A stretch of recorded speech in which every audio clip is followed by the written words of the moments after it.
Welcome to the Fourth Step Podcast. On each episode, we interview recovering addicts and learn their story with addiction.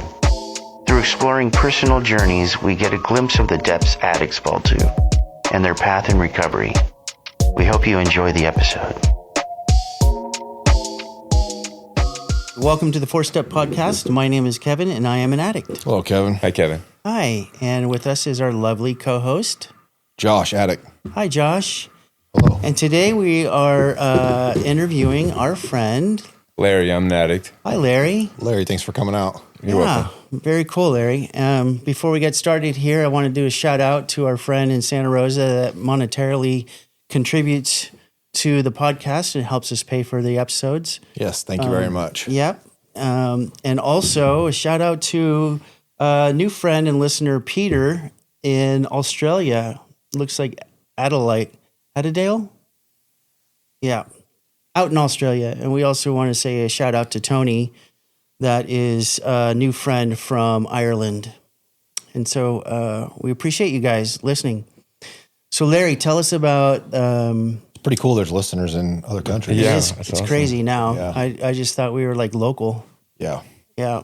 Where are you from? I'm originally from Vacaville. I grew up in Vacaville, California. Okay. Yeah, then I moved to Sacramento after getting clean. Okay.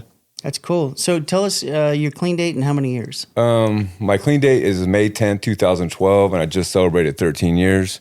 Sweet. And Congratulations. yeah, it's sort of surreal because like a lot of my behaviors don't I equivalate to the 13 years, and sometimes I feel like I regress so far.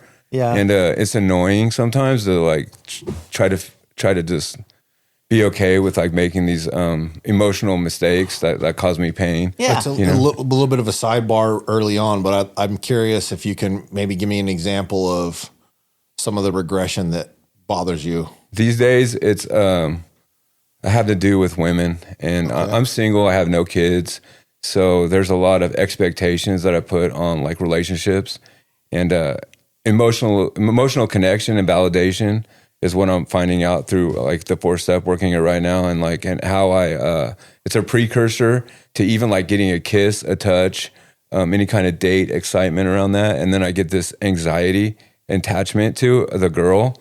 Or the idea that like she's going to be my forever, and I've scared off a lot of women with this like anxious attachment, and then when I get validated and the girl really does like me and everything's going smooth, I lose interest. So like there's this contemplate, this place where like, okay, you love me and you do anything for me, I don't like you anymore. Dude, it's such a common thing. Yeah, but I got to get you to love me because then I can take, manipulate and take advantage, and it's all psychological, but it's to do with my character defects, and it's like, and I'm trying to like find balance in it, and it's annoying because I keep doing it over and over, and I'm exhausted. My buddy, I've got a friend that's told me that story so many times. He always says, not to like put labels on it because I think it is whatever it is, but he says, I'm a hopeless romantic with commitment issues. Yes, that's it exactly. That is perfectly said. That's awesome. Let's circle back to that one when it comes up again.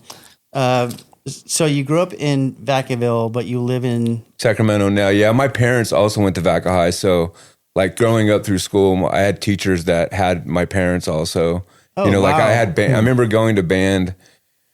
And the teacher was like, "Your dad couldn't play the trumpet, and you can't play the trumpet. Like you guys are just terrible musicians. Go play baseball or something." Wow. So like, yeah, there was a lot of like residue from other family members already having teachers, and all my cousins went there too. So like, geez, I can relate to that one. I tried to get into a high school, and I have 2 older brothers, and they said, "Oh, you're a boy?" And I said, "Yeah." And they go, "Oh, yeah, we're not taking you.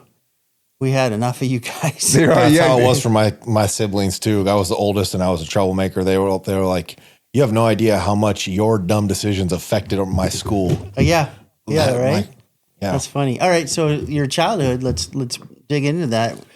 So I told you that we like dig into trauma and guilt and shame and all that. So growing up, did you remember like instances of trauma? I do remember. Earliest thing that stands out. The earliest thing that stands out to me, trauma, I was wrestling. I was like in maybe 7th, 8th grade. And I was on the bus, and I BA'd this kid. Like, we were all just like doing like just weird shit, and I BA'd this kid. And what does BA mean? Bare ass. Oh, God. Like I BA'd you mooned him. I mooned him. Yeah, I mooned. I was thinking that nobody that listens to it now, half the people don't even know what a BA is. Yeah, I bare ass this dude, and he slapped me, and my ass was all sweaty, and I remember they started calling me the creamer. Like the whole bus, oh, you're the creamer, and they started chanting it and going on, and I really, it was one of the most traumatizing events that ever happened, because they went on to school to call me the creamer, and it was just devastating, you know, like just to be humiliated amongst my peers, and then not because it went off the bus when it came off the bus, and then people at school started saying it, and I remember I was really popular. I was like really cared for person till this time, and then, you know, like how kids can bully somebody, and then all of a sudden, you know, things had just turned, and the whole school was just talking shit, and I remember just feeling so small, you know, and I don't think I've ever really talked about that even to my sponsor, like to give it the recognition that it needed to be said, that how bad I felt and how tortured I was by that, because it didn't just stop. It went on for a month or two, and the kid that started it was I wanted to murph him. Like I wanted to take him out. When you say murph, that you mean kill? Yeah, kill. Yeah, I wanted to kill. He sliced his neck. But he was a big kid. This kid was like, he was a star on the football team. He was he was like the heavyweight wrestler, a really big guy. So it's middle school still. Yeah, middle school. Okay. And so like 7th grade, you know, like you're right in the middle of the transition into puberty. You know, you're trying to find yourself, and it really it put me for a loop. That was a rough period of time for me too. So that was devastating, and it was humiliating and devastating. And I remember using shortly after that, when I look back to like how empty I was inside. And my mom is a nurse. My mom's a nurse, and so I could go. I found a book that had all the drugs in it, like the medical book. I could look up any pill. So I remember at that time I started looking up pills in my parents' in their pill cabinet, and then making mixed combinations. And I remember at this time how old were you? 7th grade, probably 12, 13, 14, right in that. 14 would be freshman. Yeah, I was 7th grade, 13 years old. Cool. And I remember taking different combinations of the pills and going to school and just wanting, and WWF was out then. I remember a lot of like, you know, like Hulk Hogan was a huge star. I remember all this stuff was happening. I remember taking all these pills and just wanting to be out of myself. But I wanted to be acknowledged for being high. Do you know what pills you were taking? Like heart pills. My dad had heart pills. So like to change the way your heart rate would go. So they were nothing like substance, like codone or no, they weren't. That's what they weren't. They were pills that you shouldn't operate a vehicle on. So like I was very specific on looking for pills that had the label on them. So like I was already identifying and then looking them up and then making combinations, taking 6 or 7 different types of pills. It wasn't like speed or opiates. No, I know, but it was stuff that you shouldn't be putting in combination. That if you took, changed the way I felt completely, but also made me very dizzy, sick. But whatever, you know, the part that I look at now is how I wanted to be acknowledged for being high. Like I wanted people to know I was getting high. And because that changed the perspective of you. Yeah, exactly. I didn't want to be creamer anymore. Was that the first time that you were? Yeah, it's the first time that I could. I mean, I had gone stoned. I remember, like in 6th grade, in the back, because there were some kids that had lived behind the elementary school that had like a slap missing from their back of to go back of their house, and they were like stoner kids. And I remember smoking there. And now even looking back even further, I remember smoking leaves out of bamboo. Like with my cousins, like taking bamboo, because we lived on a ranch also, like my grandma did, and we'd take bamboo, hollow it out, and then put leaves in it and then smoke it.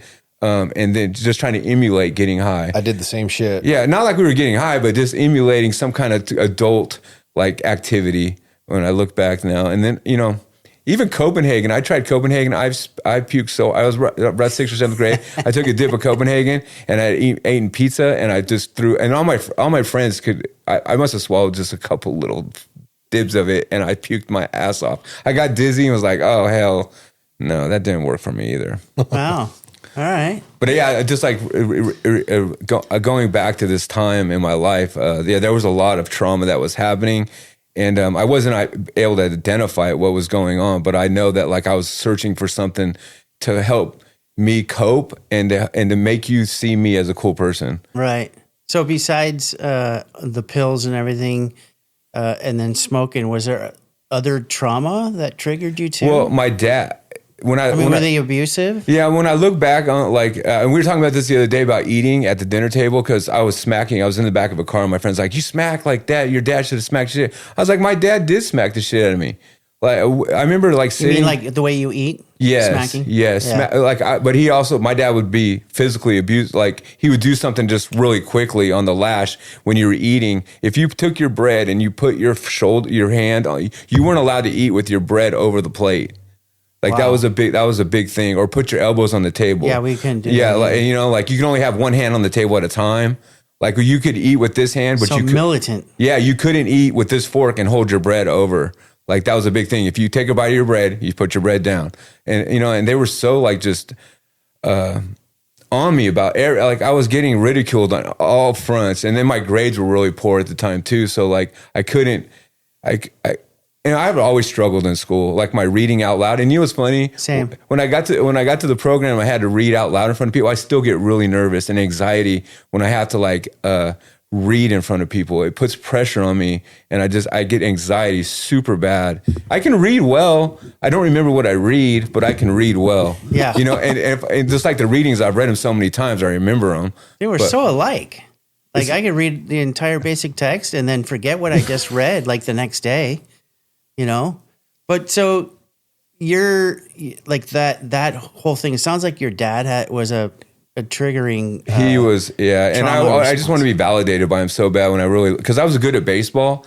And so I'm playing baseball and I made the all-star team in Little League, and I know he was really proud of me. And that's about 12 years old. So like in this time, things were happening emotionally where my dad was he would go to the bar a lot and he would drink a lot, but it wasn't like back then in the early 80s, drinking alcohol as a parent and being drunk was just accepted in that circle. Like It wasn't how it was today. Where like, oh, somebody might say something like you drink a lot or you go to the bar after work, and you work night shift.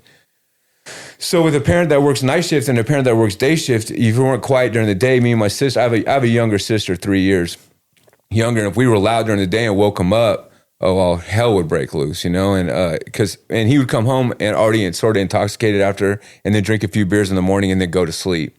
Wow. My dad was raised in Arkansas on a cotton farm.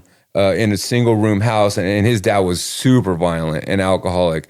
So like my dad just only knew when I look back at his parenting style, like he only did what he knew how to do, which was beat the shit out of you and yell at you, and the shit that he seemed to do. Because he was taught. Yes, exactly. And when the alcohol was involved, there's no emotional regulation around that. He didn't even know what he was doing. Did you recognize that? You get that switch in your head that your dad was only doing what he was taught in recovery? Like doing step work? It came later, because I blamed him for a lot of things, but as I've grown up and learned, like I'm 52 years old, so I understand, because our relationship is a lot different today. Yeah. So like I see him for what he actually is and not his behaviors at the time. Yeah.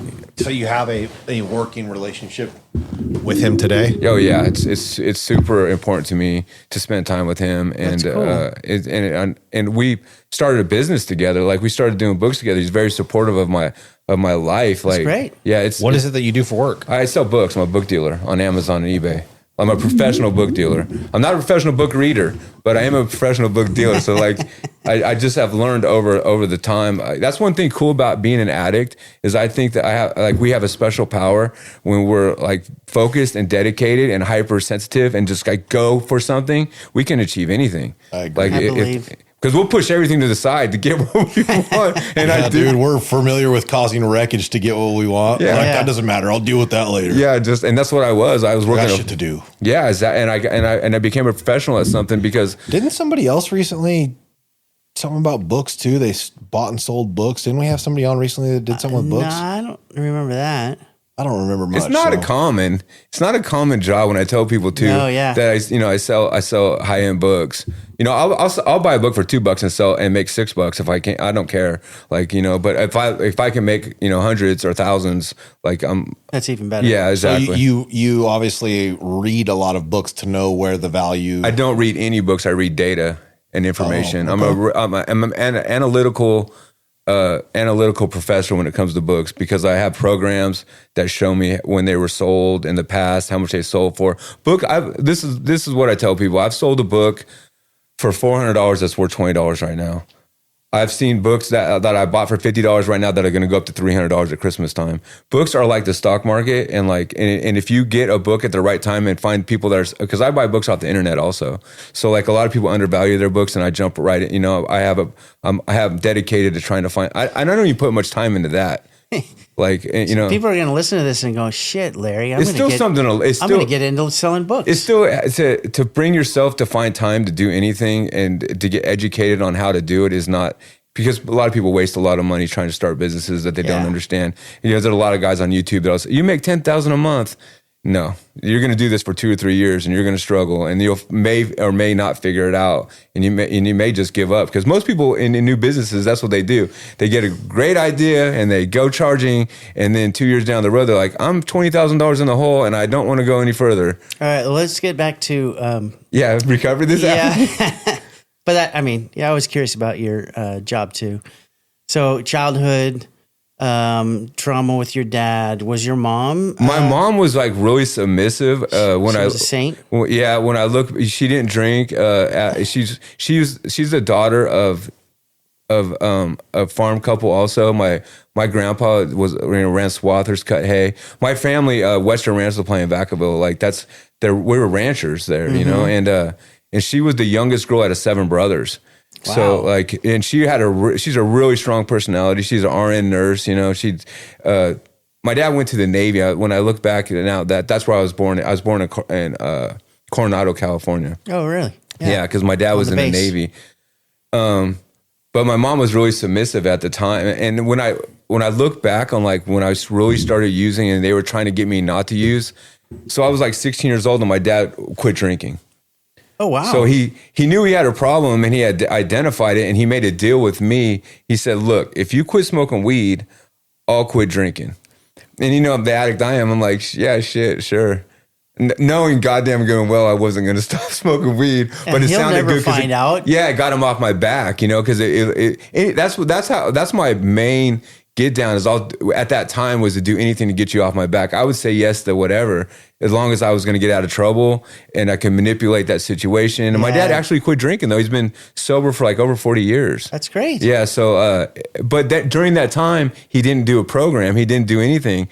So mind you, I'm doing these behaviors that are driving him completely crazy. He's newly sober, and now he's just violent. Dry drunk? Yeah, he's dry drunk. You know, and when it wasn't until I got clean that I could understand like how emotionally just out of tune he was, you know, by quitting drinking, taking a substance away and with no program and no support. And at that time, I remember just trying to get him and my mom divorced. That was my main goal. Like, if I could cause enough bullshit here, maybe they'll just split up. Because my mom's trying to save my life. My dad's trying to kill me. And you know what I mean? Like, in the house is split. I'm causing shit every day. I'm starting to find that I could sell drugs. Like, the drug dealing started happening. I got a pager and shit. I'm 16 years old with the pager, and these behaviors are started to amplify, right? Because now I got a little money, I got free time, and I've got an independent study. And my dad got me a job at McDonald's. When I got an independent study in high school, I was probably 10th, 11th. I didn't go to school at all. Like, I was just cutting. And he's like, "Well, get an independent study." I thought I was going to go home and kick it and just like do book work. But he drove me right to McDonald's. I remember he drove me right up there and he said, "Get your ass in there and get a job." And I went in there and got a job. But come to find out that everybody there did drugs. You know, like there was more drugs. Yeah, there's more drugs at McDonald's at 16 years old than I've, could ever imagine. I started meeting people that had harder drugs. So your dad in the military makes a lot of sense of, like, you're talking about your childhood and the dinner table and the militant. Just super rigid. A lot of sense. And the physical part of, like, when I look back to, is I was spanking, having I didn't know I had ADHD until later, you know, like how my behaviors looked, but them trying to beat it out of me. Like they were literally, or put me on restriction for 3 years, you know, like you can't, like the abuse and then the isolation. Were you really on restriction? Yeah, like I was on restriction most of my life. I thought mine was bad. I was grounded for a year. And I'd like tell people that, and like, holy fuck. And then you're grounded for 3 years? I just recalled my first time I got caught smoking weed at the house is I had some weed and I had this little pipe and I tried to open my window and smoke it out the window. And when I hear my mom wake up, she goes, "There's a fire in the house. There's a fire in the house." And they're, you know, she's scrambling around, running around, trying to figure out where this fire's coming from. And they open my door and they're like, "You've been smoking weed in here?" Oh, and you know, the complete chaos kicks off, and my dad's newly sober. I remember him grabbing me around the neck and picked me up off, and just like, he was just so angry at me, and smoking weed in the house. I really thought I was gonna get away with it, blowing out. I don't know what I was thinking. When I look back, like, you're really trying to blow weed out the window of your room. I thought they were asleep, but my mom smelled that shit. She thought a fire was happening. Oh man, shit just went haywire. That's funny. So what about that childhood? Like what was the progression like from getting high and having fun to like getting high and getting in like serious trouble? Well, I remember doing methamphetamines, and I remember how excited I was. How old were you? Probably 16, 17. It was like, it wasn't, but you know, like it was like if your friend had a quarter or something. And I actually remember smoking it my first time off tinfoil too. And there was like 8 guys in a room and we stayed up all night. And I was like, that was amazing. You know, that was awesome. Like that, because I only took one hit. Like I literally just did a rail off of a tinfoil and I was up all night. And it was just like, I was like, this is awesome, you know? And then snorting a little bit here and there. And, I remember going. At this time I had a job paving roads. About 17 years old, I got at McDonald's and I started running asphalt. Yeah, and I was working for a trucking company, and everybody there did meth. So like, as I'm like getting these new jobs, I'm meeting new people with more drugs, with different lifestyles, adults that just like grown men that party. You know, not just people that work at McDonald's, but people that actually have money. That could, you know, like the drug use and everything started to really form some different, but I remember fiending. I remember being out in Fairfield, and I remember on this job, and I was waiting for my friend to drop off some dope, and I was about 17, and I remember how depressed I was that he wasn't showing up, you know, just waiting out there and waiting. And I remember this day like the back of my hand, of like fiending for the dope and just hoping that he'd show up, and he didn't show up. And that was like the start of like the game. Did you recognize that you were addicted then? No, I didn't. I never really. I went to my first meeting at 15 years old. Oh, how'd that happen? My dad actually, after he quit drinking, he was like, "We need to get you to a program. We need to do something for you." And we had Yellow Pages. We had we had remember Yellow Pages? The phone book. Yeah, my dad found an NA meeting, and he took me. And what happened is, you know, I tell this story when I walked in, everybody had leather jackets and long hair. I'm thinking it was like 1986. So the program looked a lot different. Sure did. Like they were smoking inside. It was really dark, long hair. And a guy asked me, why are you here? What kind of drugs are you using? And I go, I smoke weed. And he's like, I spilled more weed than you ever smoked, is what he said to me. And I was like, well, fuck you. I don't need this. That's obvious. Like, but you were doing more than weed? I don't think at that time when I went to my first meeting, my disease had progressed to actually using methamphetamines. All right. So like, for me, I didn't understand. I never understood the progression of the disease until I got clean. Gotcha. Like I didn't know that. Like I thought I was just on this. And I've lived a lot of my recovery the same way I lived my disease. We're doing whatever, like whatever came next, without no forethought of how is this going to play out. And I think that's been the biggest lesson that I'm learning recently, is like, to prevent pain in the future, you have to make good choices in the present. You know what I mean? Like, because I live like I'm still using clean. I'm just like, this is fucking awesome. She wants to fuck. I'm in. You know what I mean? Not thinking that she has 9 months clean on Suboxone, you know, not putting some forethought, then maybe she's not ready emotionally to handle a person with 13 years clean. So here I come with my, you know, some of my solutions, and you know, before you know, you're trying to myself is trying to control a situation, and I got my fucking teeth in it, and sometimes relationships don't work when you're trying to be like that. Actually, all the time they don't work is what I found out. So Yeah, these lessons, these hard-won lessons, I keep on going back to that too, like I our like hard-won lessons. From those who came before us. Yes, exactly. I'm sure. Lots of experience of what not to do. Yeah, And that's how I learned too. I was just talking to somebody yesterday, and I told him how much clean time I have. I just had a year on the 8th, and they were like, "What the fuck?" And I was like, "They're like, how do you don't seem like you got a year." Wait a And I'm minute, like, you had a year on the 8th? yeah. How come I didn't know? We didn't make a thing of it. We're just But busy. you didn't even tell your sponsor? I didn't tell anybody, dude. Sadie said happy birthday. That's it. We talked about doing some I'm kind sad. That's all right.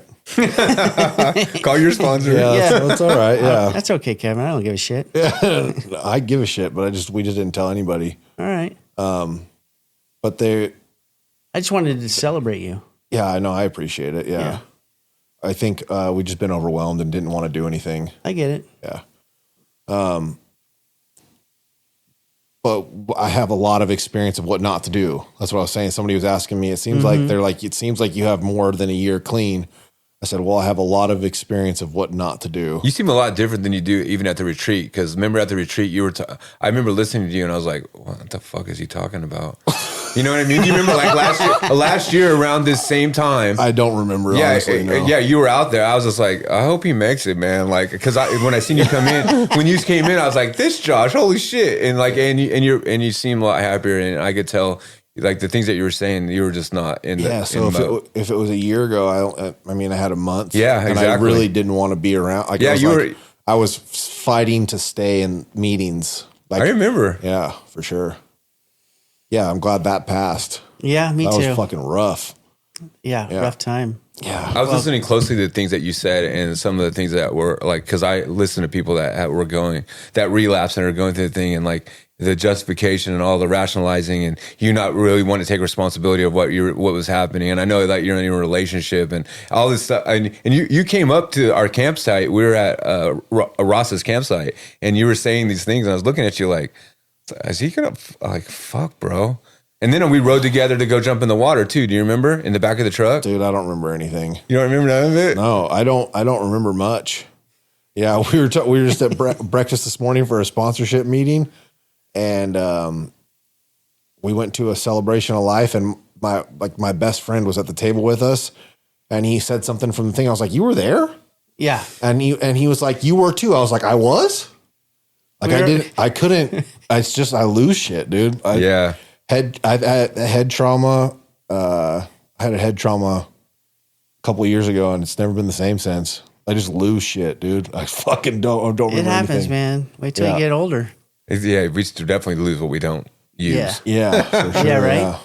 All right, so sidetrack. Yeah, you're getting loaded. Teenage years.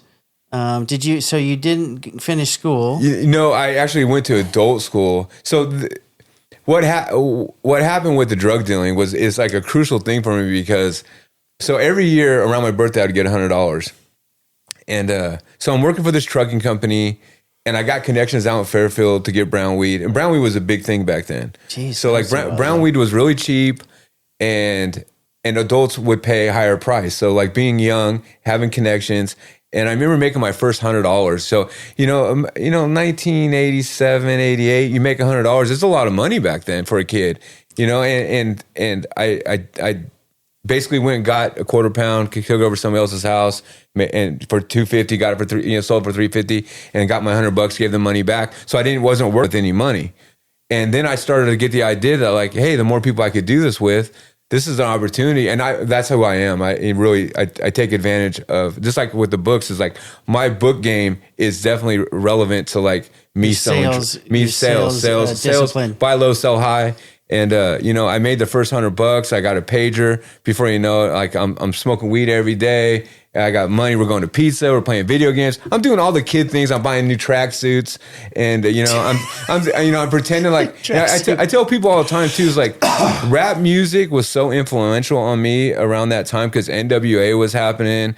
Beastie Boys, all the music. the music that was coming through the speaker, I would emulate. And I'm from Vacaville, and I tried to convince my friends the other day that I was from a ghetto because Markham Heights, there's sort of a ghetto place in Vacaville. It's not really like a ghetto like you guys would know in Sacramento, but it was ghetto. It's not North Highlands. No, it's not like there were shootings every day. No, exactly. But for me, I made it into the ghetto I wanted to imagine it to be because of rap music. So, I did that. Yeah, we fantasize about like what for me. I fantasized that, and I would buy clothes, red clothes or blue clothes, and then I would pretend I was a gang member. Like I would like emulate these ideas as a young white kid in Vacaville, suburbia, that I was actually this because I actually am selling the drugs and I actually am making the money and I'm doing the verbiage, I'm doing the thing. So my fantasy is halfway close, and I'm getting these ideas that this is who I am. And, and that's what's interesting about like life and being young is like I was going down this road that I wanted to create for myself through music, and it was all fantasy, and ideas do become reality. Exactly. And it did do that for me, like, it became relevant that, I was going down this path of thinking that I was on to bigger and better things, Did you ever pick up consequences at that time?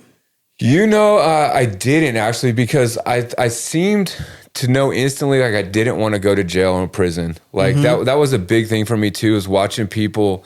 I was never hard. I'm a really caring, loving person. Even doing that, That's interesting. And I felt as even when I started even dealing more weight, I would put my place I lived in Dixon and I would sell drugs in Vacaville, and I was always trying to stay one step ahead of the game, and it was real important to me not to go to prison.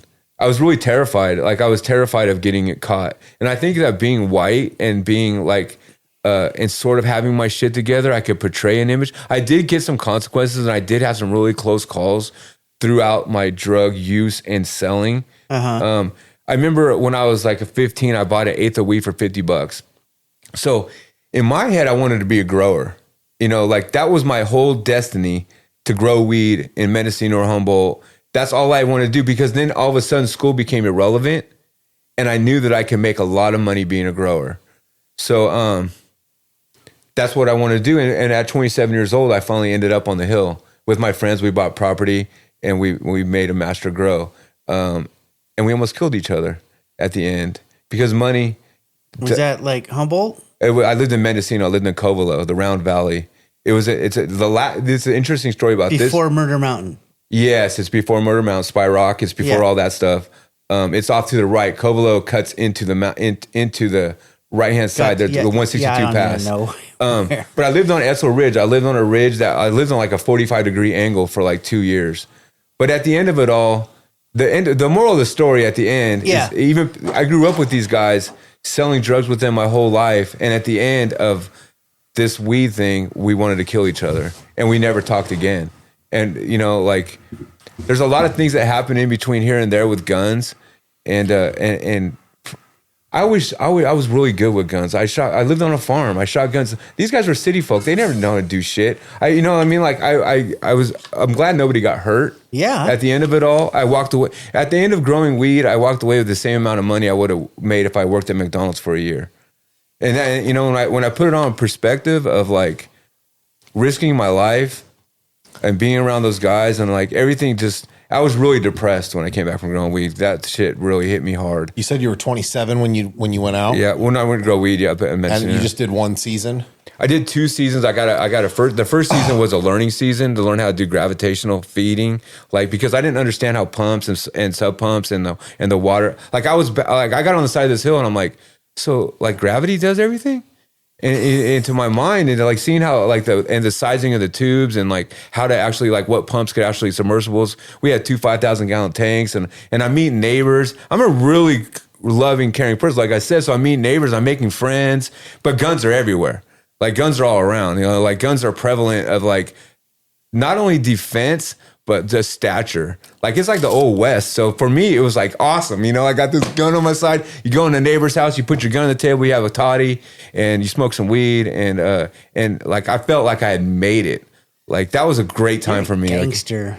I sort of like when you're a cowboy like that, and I was raised in that kind of like. That's how Nevada County is. That's how it was when I was. Yeah, a lot of places are like that, but nowadays, like it's. I don't know if it's still the same, but like back then, like you would sweep the road, make sure nobody walked. Like there was a lot of like mental things that I had prepared. Paranoia. Yeah, paranoia, and actually that's when the Vicodin started too, because my friend would bring up Vicodin, and we call them energy pills. You know what I mean? Take 2 or 3 Vicodin, and then you could work through the day, carry bags of dirt, and not hurt.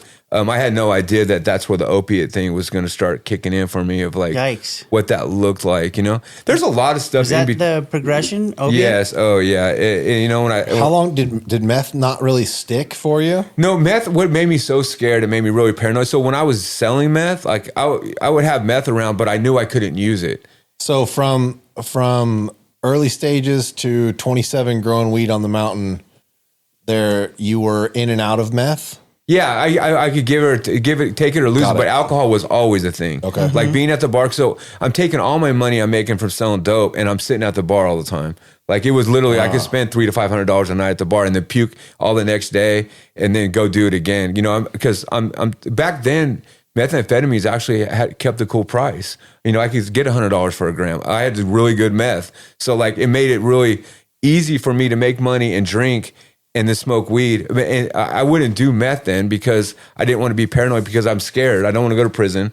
And I'm holding a pound of meth at a time. So I'm terrified of like getting in trouble. So meth was not, because that's what makes me scared. Yeah. It makes me call the cops. I could talk about that later, about like how I did call the cops on myself and how I did shoot guns wildly, because I have a trigger finger when I'm on meth. Like that shit just like goes off. Yeah, like I'm confused. I don't know what's going on right now. I'm gonna shoot something. Yeah, exactly. Yeah. There goes a dog rabbit, something, you know. I'm uncomfortable and I'm gonna shoot this gun. Out the house. Yeah. Through the window. All right. Wherever, yeah. All right. So that's a good question because there, like your progression of getting loaded, it was like fast, like growing weed, being a dealer. And then how did the downfall come? Well, the fantasy about being a weed grower, because I thought I was going to be in the hills forever. And I thought I was going to have the big truck and the house. And I had all this fantasy my whole life about how this was going to go. So we're running dope from San Diego up north, basically, 50, 100 pounds twice a week with, a pound or two of meth in there. And we did this for years. So we're building up this income. My friends are getting really wealthy. I'm spending all my money all the time because I'm afraid of going to prison. So like I never saved anything. I'm just completely spending everything. So the opportunity to come buy their property and that all unfolded.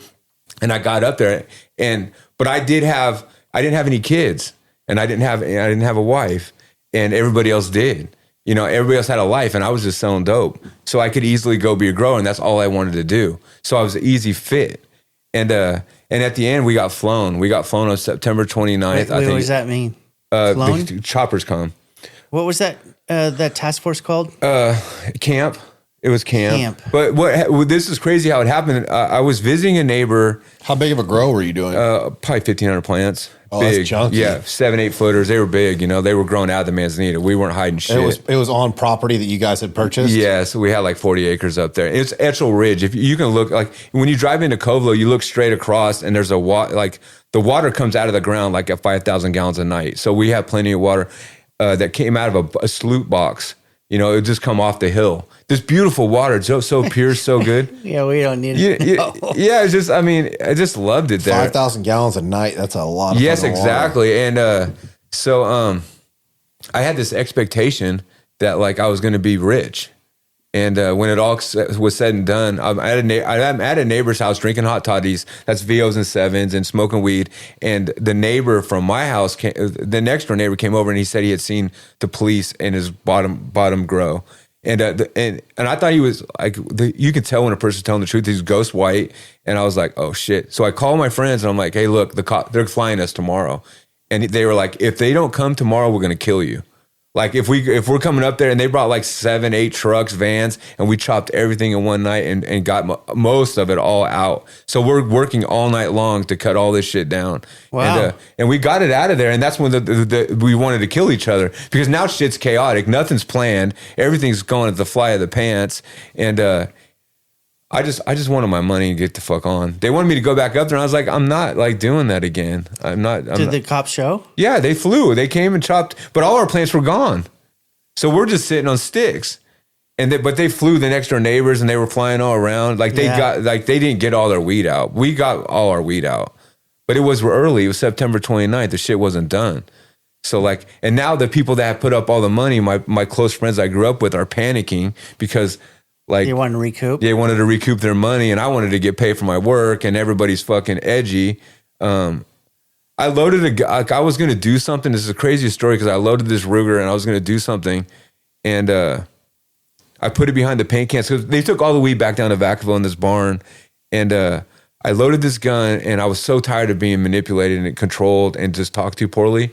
I loaded this gun, and I was going to do something, and I didn't do anything. But when I went to go pull the gun out, someone had emptied all the bullets out of it. So like, wow, it was so weird. And, you know, when I looked at and of course I'm still in weed too, though. Like, because the weed's there, I'm taking bags as I can to get my little extra. Everybody's manipulating everybody. Everything's fucking complete chaos, right? And when I look back, are you saying that dope dealers are not yes, trustful? we're not even best friends. Like, we were like, you can't even money trust your makes best people friend. weird. Especially hundreds of thousands of dollars that we've never experienced before. We've experienced a lot of money, but like just like their expectation was like my expectation. But I'm such I'm a really lax person. I'm a hippie. I was a hippie all growing up. Like I've seen Rage Against the Machine when they first started out. I was going to festivals. I was like, I'm a real hippie kid. When I was smoking weed as a youth, I was really in tune with like the feeling and like love. So when you say that you're like a loving, caring person, and you looking back now, you like, how did that happen with a dad like yours?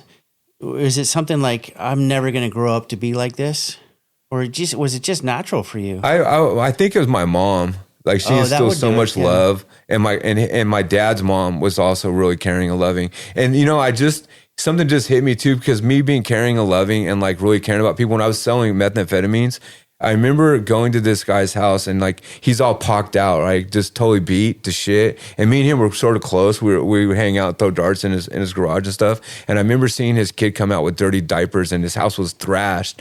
And I just sold him the dope and took his money. And I'll never forget it, like, because it set on my heart, like, I'm really fucking people off right now. Like, my consciousness was so in tune when I was selling methamphetamines, but I just kept selling. Because I was drinking, and I was just like, whatever, I don't care about, like, I would just stuff that conscious. So you were experiencing shame and guilt then, but getting loaded to cover those feelings. Yeah, I was getting low to cover those feelings. And I just neglected it. Like, I would just bury them. Yeah, I was just like, this, if I'm not, and you know, like we all say, if I wasn't selling to him, somebody else would do it, you know? And like, when you're seeing a kid in dirty diapers, that was like the moment where I was like, I'm a piece of shit. And then, you know, then that negative self-talk were like, I'll do anything to fuck people over. Like, but no, I'm good because I'm giving them a full bag. You know, like, I have the best stuff in town, or whatever I can say. Rationalization. Yes, whatever I can say to myself to make it okay. Or just like fronting them and then taking their check, you know, and their house is like just so disgusting. Yeah. It was like, it definitely affected me, because I consider myself a caring, loving, kind person. Even then, you know, not fucking people over in the dope game was I always hold myself to this higher standard of righteousness. You know? I totally get it. I mean, I grew up around outlaws. Not my parents or family, but you know, I left home at 15 and ended up in that circle. And they, you know, and I dressed like them, and I talked like them, and I had the same weapons like them. But it would fucking hurt my heart when like somebody would get beat up, or, you know, have a gun put in their face. Like, wait, you know, I had that same. You know, you're not supposed to be there. Yeah. I'm not supposed to be doing No. this. This doesn't, like, your dad might have beat you, like, and like you were raised in a single family home, and where there's all this trauma, but like, you still know better. Yeah. Like, and I believe that some people just don't know better. I talk about that, you know, to one of my friends about the program, about like what it takes to stay. And I really believe, truly, like, you have to be 51% good. If you look around, and like, I've been around a few years, and when I see someone come in, I don't make a judgment, but if they're like 60% bad and 40% good, they find it hard to stay. You know, like to get that balance, because like just like if you continue to do bad behavior and you don't try to do better in the program, you will get extradited for reasons. Yeah, I get it. And I know I'm just what I see. My experience is when I see people that like don't want to change, or they hold on to like their bad more than they're good, and they're not seeing why we're here, our purpose. You know, I know that what you're talking about, like gift of desperation. If you don't see that, and then you're questioning whether they're going to make it or not. Yeah. Yeah, I understand that one. I try to be open to everybody making it, but like when a person comes in and they're just really on the dark side, and like they're really a dark energy, like I think it's really hard when we're so positive and like, and it's tougher to find something for them to relate to, for sure.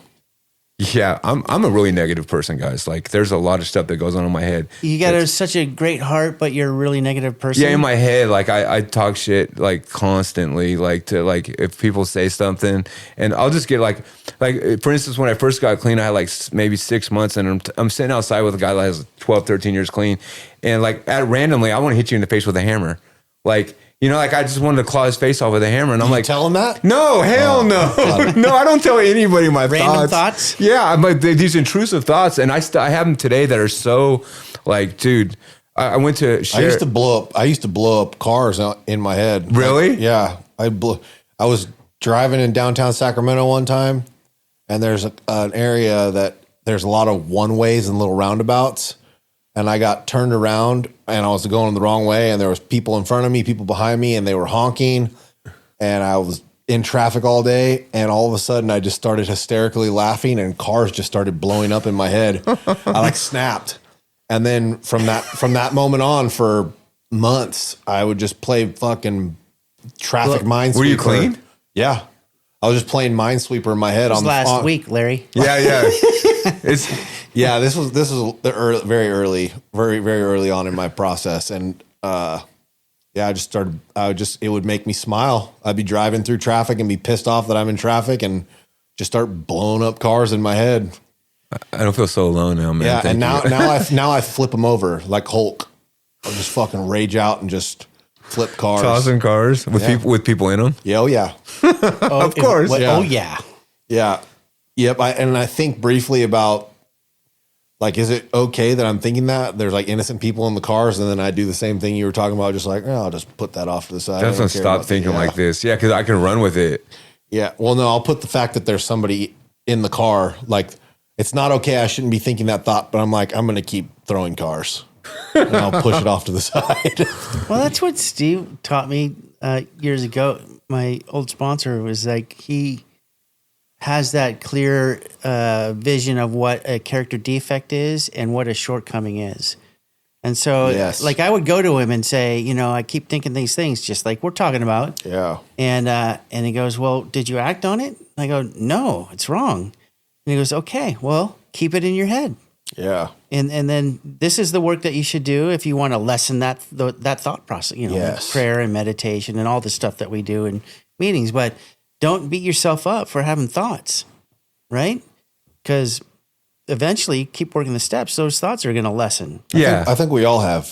Yeah, I still think about stabbing people in the neck with a pencil. So where did that come from? Like, yeah, just like I was at a meeting. It's 8 to 9. The guys are sharing their clean dates, and this one guy shared it's like 30 days clean. I was like, in my head, I'm like, shut the fuck up, man. You know, and I'm like sitting there, and I'm supposed to be doing 8 to 9. I'm like, Larry, you're such an asshole. But everybody else was good, but the one guy says something. Yeah. You know what I think? What I do similar stuff, and it's my shit. I'm aware that it's my shit, whatever it is, because I have no control over what anybody else does. I'll convince myself that I can feel them being full of shit. And as a response to that, I immediately am just judgmental and fucking disrespectful in my head and like dismissive. It's an energy response. Yes, exactly. Yeah. But and they've given you no indication that other than when they're talking, I think they're just making noise with their mouth. Because you're a psychic. Yeah. Because you're a psychic. Exactly. Yeah. Exactly. Yeah. And so I recognize that like whether I respond in that way is me. Yeah. Yeah, but I get it though. I'm the same way. Someone starts talking and they're just making noise with their mouth. In my head, I'm like, God, I wish you weren't fucking talking right now. Or alive. I wish you weren't alive. I go all the way with it, man. Not talking about. I wish you were dead. Yeah. Yeah. I'm just sick like that. Like it's like It happens, dude. man. So, And who am I to fucking who am I? Who might have want you dead? Or fucking to judge whether or not what you're saying is valid or not. Yeah, but that's my job. All right, that's my job to judge them. Yeah. Just 1 out of the 60 though. Like the rest of you are great, but this one guy, like, Yeah. fuck. You have like all that past history of getting loaded and all that. So was there any like jail time or prison or anything like that? You know, so when we were coming off the mountain one time, so we're using this car that had been altered to cross the border. It had this basically it was a hatchback that had a wooden back, and then it was all hollow underneath. And there had been, you know, marijuana transported, so it's stems and seeds and bullshit in there.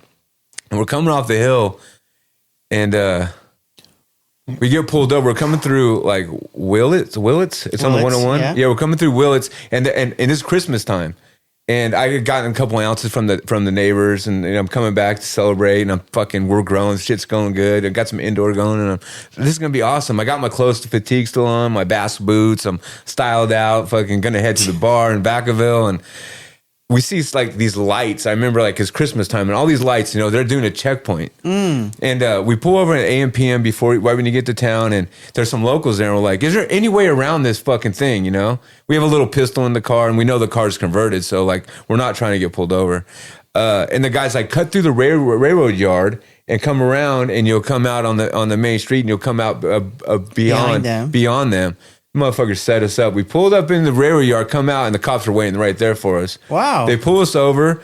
And The guy called the cops? Yes, they knew. Yes. I don't know if they were all connected or what, but this is a little ass town. Yeah. Right? Yep. So we get pulled over. They fucking separate me and my friend, and they start calling my friend Cool Breeze. They set him in the back of the car, and they want us to talk. And I looked at him. I said, "Don't say a fucking word." They got the recorder on. Ends up they find the spot. They pull the seats out, and they charge us with the gun. There's a little pistol in there. They never found the weed. I jammed the weed up underneath the springs of this car, and but the conversion of the vehicle cost $5,000. The lawyer got us off.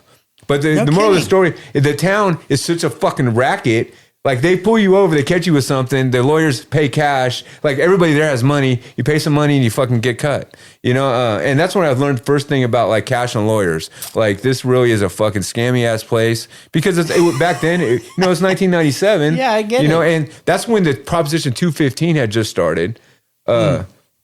What's that? Ross Perot, they started. I remember that. They started to legalize marijuana. They started the introduction to pharmacy grade weed, and that was the first year. And I already knew the prices were going to go to shit. But like, it was just an interesting time of marijuana and pricing and who wanted control.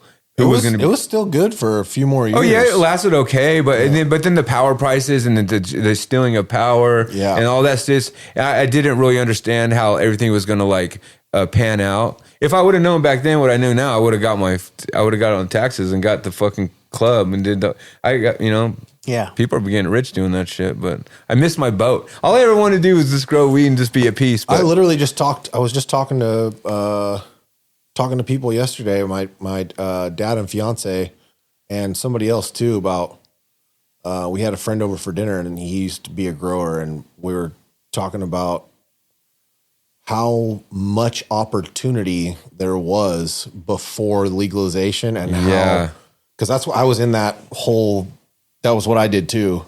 And I didn't grow. I just connected dots all over the place. And, I was like, man, if I would have been a little bit older and caught into that a little bit earlier, because it was unbelievable. We made a lot of millionaires. The market was fucking nuts, dude. I'm just throwing this out there. It was glorious, right? Yeah. And then it wasn't. This is the sponsor thing coming in. Yeah, no, it was glorious. But looking back now, do you remember the paranoia? The fear, the fucking always looking over your shoulder. I thrived on that though. Always questioning the other guy, the other person. Like, is he Really telling me the truth? I sort of got high on that though. Really? Honestly, like that was like, it wasn't a paranoia like using methamphetamine paranoia. It was a paranoia that I felt like if I could outmaneuver, like it's like the game.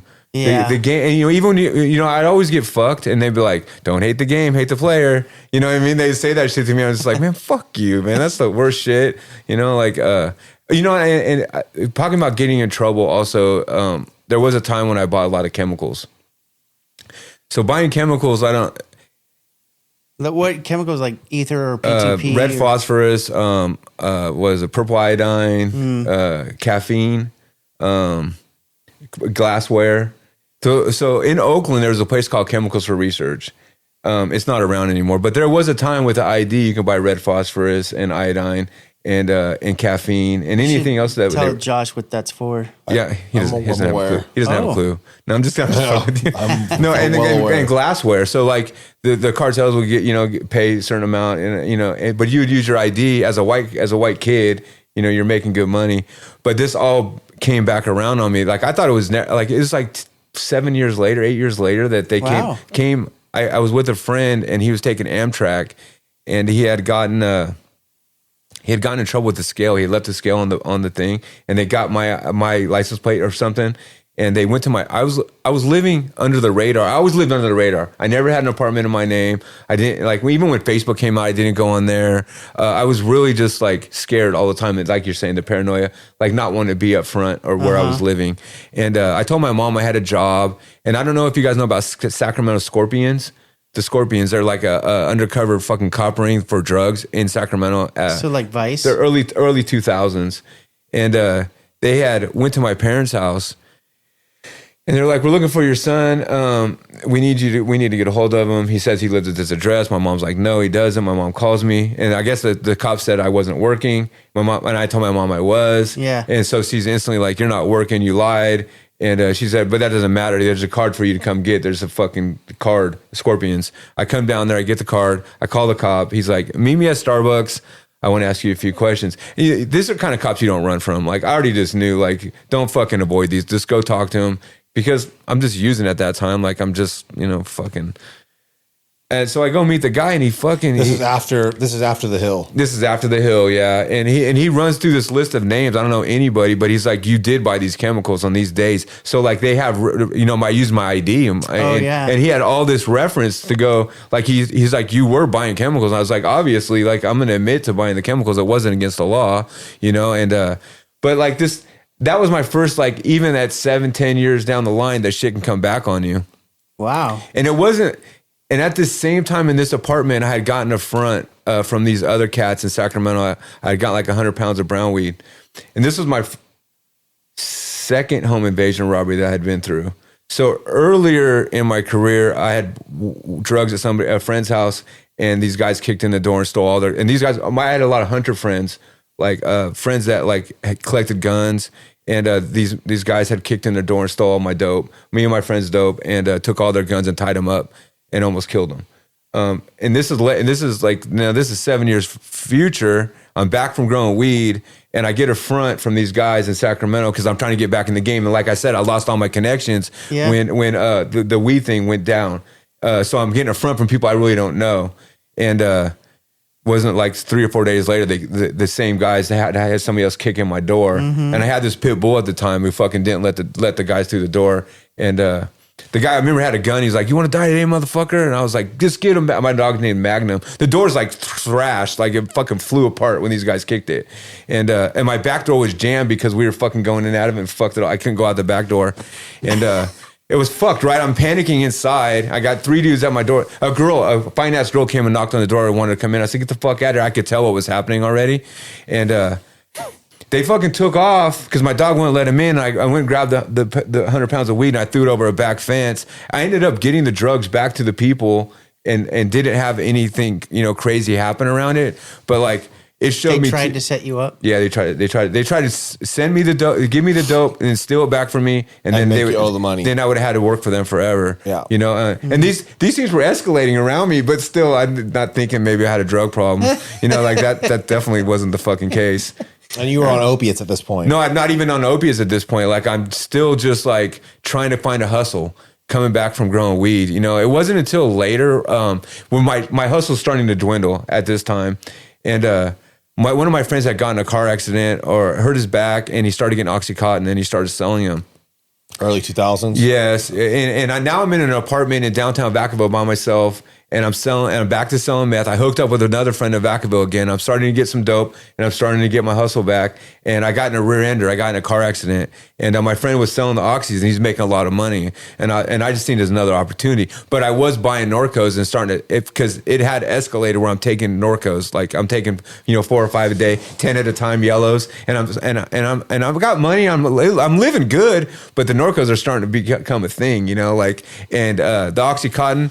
I got in this car accident, and I'm like, I'm going to use this doctor thing. And I found a doctor, and I got my first script for 40s, 60 40s. And I remember this story right here, like always, because Need for Speed, the game you play on Xbox. All right, yeah. So my friend comes over, he cracks off a 40. He asked me if I want half of it. I snort it, and we're already playing Need for Speed. And I sat down in front of the video game, and I fell in love. I fell in love with the opiates at that moment. Wow. I knew because the game was all lit up. It's so beautiful because it's a neon game with music and it's super high fidelity. And I'm playing. See you, Larry. Yeah, I'm putting playing your controller in your hand, looking at the screen, and going, "This is so beautiful." I was like, I'm going to do this because remember for myself, I'm doing this forever. Yes, Yeah. like when the first time I smoked weed, I was like, Yeah. I found the thing that's going to kill me. I found the thing that's. But you want to do it forever. I didn't care. Yeah, it was definitely a moment that I never forget, and that when I fell in love with opiates for sure, because the Norcos weren't like that. That's how I was with meth. I did it, and I'm like, oh fuck, dude, this is my jam. Yeah. Did you ever bust a nut when you shot it up? No. I always heard of like. I was disappointed. I've come close. Busting a nut while you shoot up. I've come close. Oh, Yeah, I there was a couple times I was like, oh, like fucking eyes rolling back, and then it actually just would throw up. Yeah, It'd be too much. Well, they told me that I'd bust a nut when I shot dope, and I shot dope fucking hundreds of thousands of times. It felt like I never busted a nut. I was always waiting for that you're to missing happen. out. So Yeah. you're doing something wrong. Yeah, Larry. that's what I thought. I was like, am I just like never gonna bust a nut when I shoot crank? I was like, Wow. this is fucked. It never worked for me. That's why I asked you if it worked for you, because some people say, yeah, I busted a nut when I shot dope. I was like, I think I used to say that I have, but I don't think I have. oh, you lied? Yeah, I think I used to. I think I would tell people that to get them to shoot dope. Maybe that's what they did to me. That's what they did. It was all a fucking farce. Yeah, Nobody ever did, but they always talked about it. That's just to fucked get up. you. Yeah, I bit in on that too. I was like, I need to keep trying. When am I going to bust a nut, man? This isn't working. Where did the opiates lead you to? Well, like, where's the downfall? So coming? where's the downfall? yeah, okay. So I'm getting the OCs. I get a doctor. I get on Social Security. OCs? Yeah, OC, Oxycontin Okay, 80s. So it's funny because I'm such a cut corner guy. You escalated Yeah, your Social symptoms- Security. but you escalated your symptoms from 40s up to 80s. Yes. Yeah, and I with your found a doctor. I get 120 a month, and I got the Xanax bars. So like I'm and at this time I'm piling an 80 up in the morning with the bar. Like I'm snorting that much in the morning, and my roommates, I get Did you smoke them? I wasn't really into smoking. I didn't like that, but I didn't shoot him either. I really just like snorting the oxys, like getting that drain and clean the green off on your sock and fucking the whole height. I was all about that, and everybody around me is using them. Like it's just fucking so wild. I get this girl that's super hot, and she's just doing coke at the time, and I get her on oxys, so she's my bitch now, and I'm fucking like, you know what I mean? Like, and she has fake tits, and I'm just like so engulfed in like, and then I ripped the guy off. Yeah, I ripped the guy off for like 20 pounds of green bud from the hills, and I'd done a lot of deals with him. I'd done like When you say hills, you mean up in Mendo? Yeah, he lived in Lake County, and I did about $300K worth of business with him. And then one time he gave me, it was probably 20, 30 pounds or something. And I knew when I was driving back, I wasn't paying him. And fucking that was a wild time. I remember going to Morton's and ordering a $500 bottle of wine. I don't know if you guys ever tasted a $500 bottle of wine, but it's not the same. it's definitely not the same. Drinking a $500 bottle of wine, like I felt like I was like, wow, you know, like this is the shit. I'm all high on Oxycontin, eating steak, drinking a $500 bottle of wine because I ripped this cat off and just like, fuck it. And you know what's funny is I got connected to him through his nephew, and I broke his nephew off $5,000 not to fucking do anything. And that's how scantless we are, right? His nephew took the $5,000 just to fucking call it good and paid him off. And I was just like, fuck it. Just within the last year, I was talking to another grower, and they said, you know, this guy, he's an extremely large man, and he has a specific nickname. You mean physically large? Yeah, physically large man with a specific nickname. And I said it, and they go, we know that guy, and like he's definitely connected. And I was just like, and I'll never forget, like he could fucking want to kill me today. I don't know, but and then again, it's like shit is over. Shit, it's a long time ago. But people don't forget. I don't know. I would be scared of the guy. And he's probably old as fuck now because he was old then too. This is the guy you stole 20 pounds from? Yeah.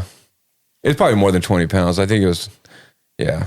So that's the first time I ever robbed anybody, though. I want to put that on record. That's the first time I ever did anybody dirty. The one and only time. Yeah, are we getting towards like the end where you like the Oxycontin? Okay, so getting clean. How old are you at this point? So it's probably 34, 35. So like my heavy Oxycontin and opiate addiction started about 30 and it ended at 40. So it was a nice 10-year run. All right. And so I like how you said that. It was a good, nice 10-year run. Yeah, because from beginning to fucking watching the video game to the end trying to commit suicide, like you know, from That's that a first good run. From that first video game time where I was sitting there just like, this is so beautiful, to the end where like either I'm gonna suck dick or kill myself. And that was, you know, and I never thought that like that first sitting in front of the video game was so beautiful was going to end with perform oral sex on men or kill myself. I didn't think it was going to go there. That never was even an acknowledgement. But so I'm using, and I remember the first time I did a needle, my girlfriend at the time, the girl I was telling you about with the fake tits, one of my friends had shot her up, and I was so jealous. With oxy? No, with heroin. Got it. So now we're moving on to heroin because the oxys aren't all the time. Yep. And things are escalating. And when I was a kid, people that did heroin were like extradited. Like they're drug I'll addicts. never do that. Yeah, in the 90s, like you could do meth and be weird and carry around knives and fucking drive little cars and fucking listen to heavy metal and be weird. But like that was like the far as it went. But the heroin addicts were like not seen. They were like roaches. Yeah, when I was a kid, heroin addicts were drug addicts. Yes. That's what a drug addict was. Yeah, was I get it. And this time, like it started to become like all my friends were on heroin, so everybody. Yeah, because everybody, it was like the OC. It was the bridge. The Florida thing was cracking on TV. All this shit. Well, you know, my doctors have to go see somebody else, and then you know my friends are writing scripts, fake scripts. They were stealing script pads. Oh yeah. Like people pretending to be fucking in the army and using insurance number. Like all this shit is happening around me. I'm just like watching just fucking every day, just insanity, you know. So now at this time, I'd been growing weed indoor in Vacaville, and I shot. This is where I shot the guns. Like I shot some crank, and I ended up shooting out the window at this guy's house that I was watching, and I called the cops on myself. And I was doing this behavior. Like once the methamphetamine started getting into the mix, where I was shooting meth. Like mind you, I didn't do methamphetamines, but at this time, I'm doing anything. I'm fucking completely insane. I'm shooting meth and I'm running around insane, and I'm calling the cops on myself, and I'm completely. The landlord put a restraining order on me, and I went up and sat on his porch and got arrested. Got caught on purpose? I don't even know what the fuck I was thinking. I couldn't really tell you, Kevin. Like I can't honestly say why I was on the porch. I thought my girlfriend was up there. Like I was delusional and I was seeing things. And wait? What happened when you called the cops on yourself? What was that for? I thought they were gone, and I thought somebody was robbing the house. And I had shot a gun from the inside of the house, outside the house, because they had really nice paintings, like $20,000 paintings. I thought somebody was stealing them because I had shot meth, and well, that makes total sense. Yes, and then when they came home, the cops had been there, and he was like, "I'm getting a restraining order from you." And then it's like within a week, I'm sitting on their porch, and they call the cops again, and I had some pills on me and my heroin, and I remember going to jail. and getting out, and they gave my heroin back, and I was clean for 7 days. I detoxed in jail, and I did the heroin because I think they thought it was hash, and they gave it back to me because I thought I was going to get clean when I was in jail that time. And then when I got my pills back, I was like, I got my pills back. I knew I wasn't going to stay clean, but I was like, heroin's in there, but I didn't have no needles, didn't have no rig, so I ended up chopping it up and snorting it. But I was kicked out of that house, and I was living in an RV at somebody else's house. So things are starting to deteriorate, but I found another spot. I found a little spot to live at where everybody was using meth. And I was able to hang out there for like 2 years. And I remember the lady telling me, like, because you live in a dope house, trap house, like, everybody gravels in the morning, like to come in and do some dope, do lines. And I went in to do a line, and I wanted to take my drugs with me because I wanted to shoot it. And she's like, you need to get help. And I was like, fuck you, bitch. Like I remember, like she's like, you need to get really like. That's the worst when you're hanging out with the lowest trap house degenerates. Yes, and they're all telling you that you need to get help. Yeah, because my needles weren't ended up in the garbage can. Somehow my needles out front would end up on the outside the garbage can, and I'm looking bad. Like I'm not holding my shit together. Yeah, and she said I needed to get help, and it wasn't too long after that where my doctor was seeing me losing weight and was like, we're going to start drug testing you. We're going to they gave me a date, like, we're going to drug test you when you come in. So I quit using meth, but the weed was still in my system. So when I went to go, I tested, and when I went to go back and get my medication, she said I wasn't getting any more.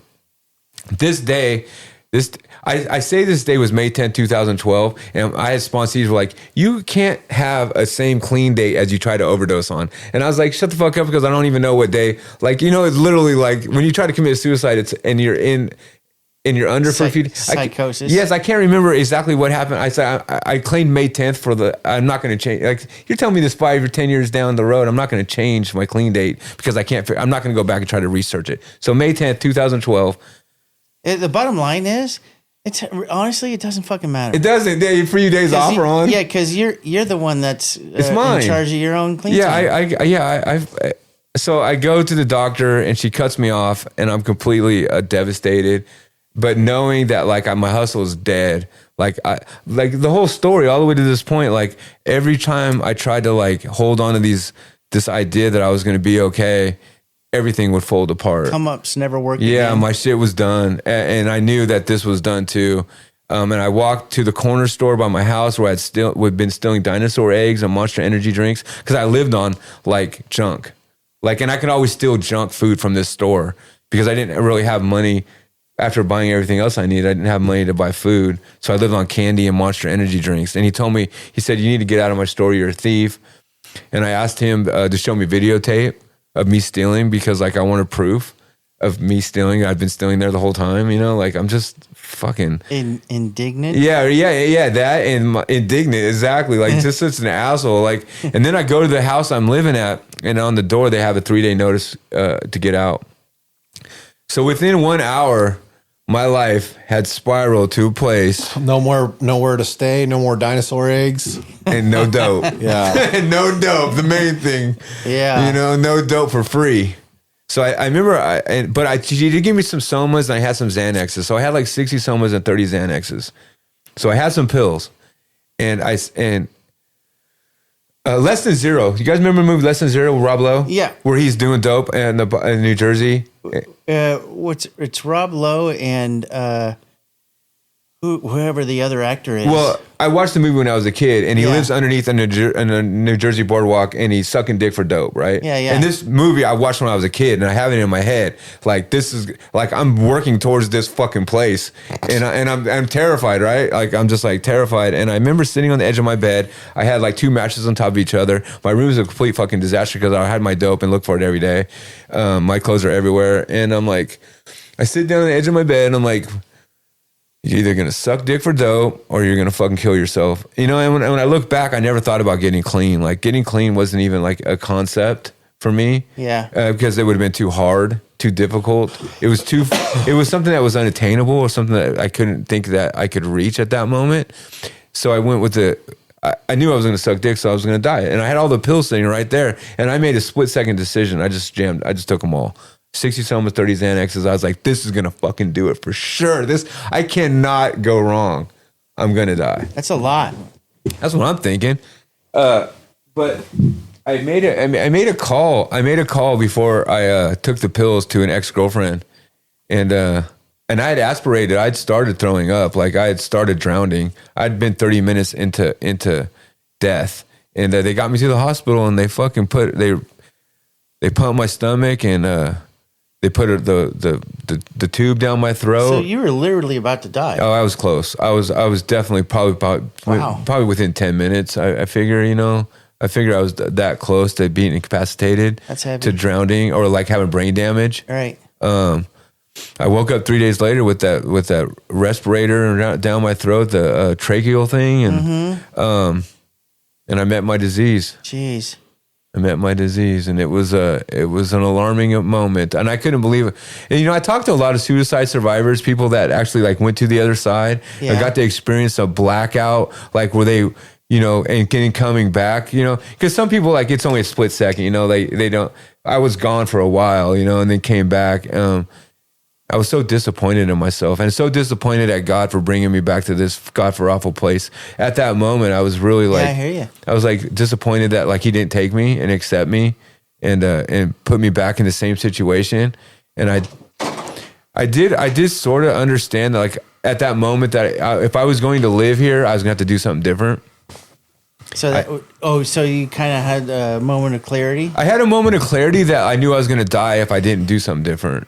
I didn't know if I was going to be able to get clean, and I didn't know the help and support I was going to receive at that time. Mm-hmm. If I even opened up to the idea that I could get help.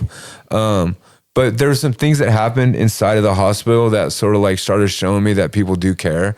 So I was on suicide watch. After they took the tracheal out, I'm in the hospital and I'm on suicide watch and I'm a mess, throw up in my hair, all that kind of shit. And there was this little lady that was watching me. She would help me. She helped me clean my hair and she would talk life into me. And she was like a saint. And I remember how she made me feel at that time that I wasn't like, even though I was so a shell of a human being, she made me feel worthy of something, like just being supportive and just like, I remember who I was right then. And I did, but I don't remember like being in touch with who Larry was. I was just visibly here. Sounds like that small act of kindness changed your life. It was very nice of her to like to get. It's like I just needed a little bit of energy, just a little bit of caring. Her washing my hair showed me a lot. And her taking care of me and just like washing my hair. And then I had my phone, and I could make a few phone calls. And my mom came out from Oklahoma. And I had got a social worker, and I never forget when the social worker sits down with me. I was like, I just need to get to another hospital. Because I'd been to mental hospitals. I didn't talk a lot about it, but those last 6 months to a year, I'd been to mental hospitals quite regularly. I'd been running around in my underwear doing all sorts of weird shit, and I would end up mental hospitals. And, I'd get... You're giggling because he can relate. At least you had your underwear on, dude. You were going naked? No, I'm just saying. At least you had your underwear on. Yeah, I mean, mental hospitals became like a second home like that last year because I was off the charts.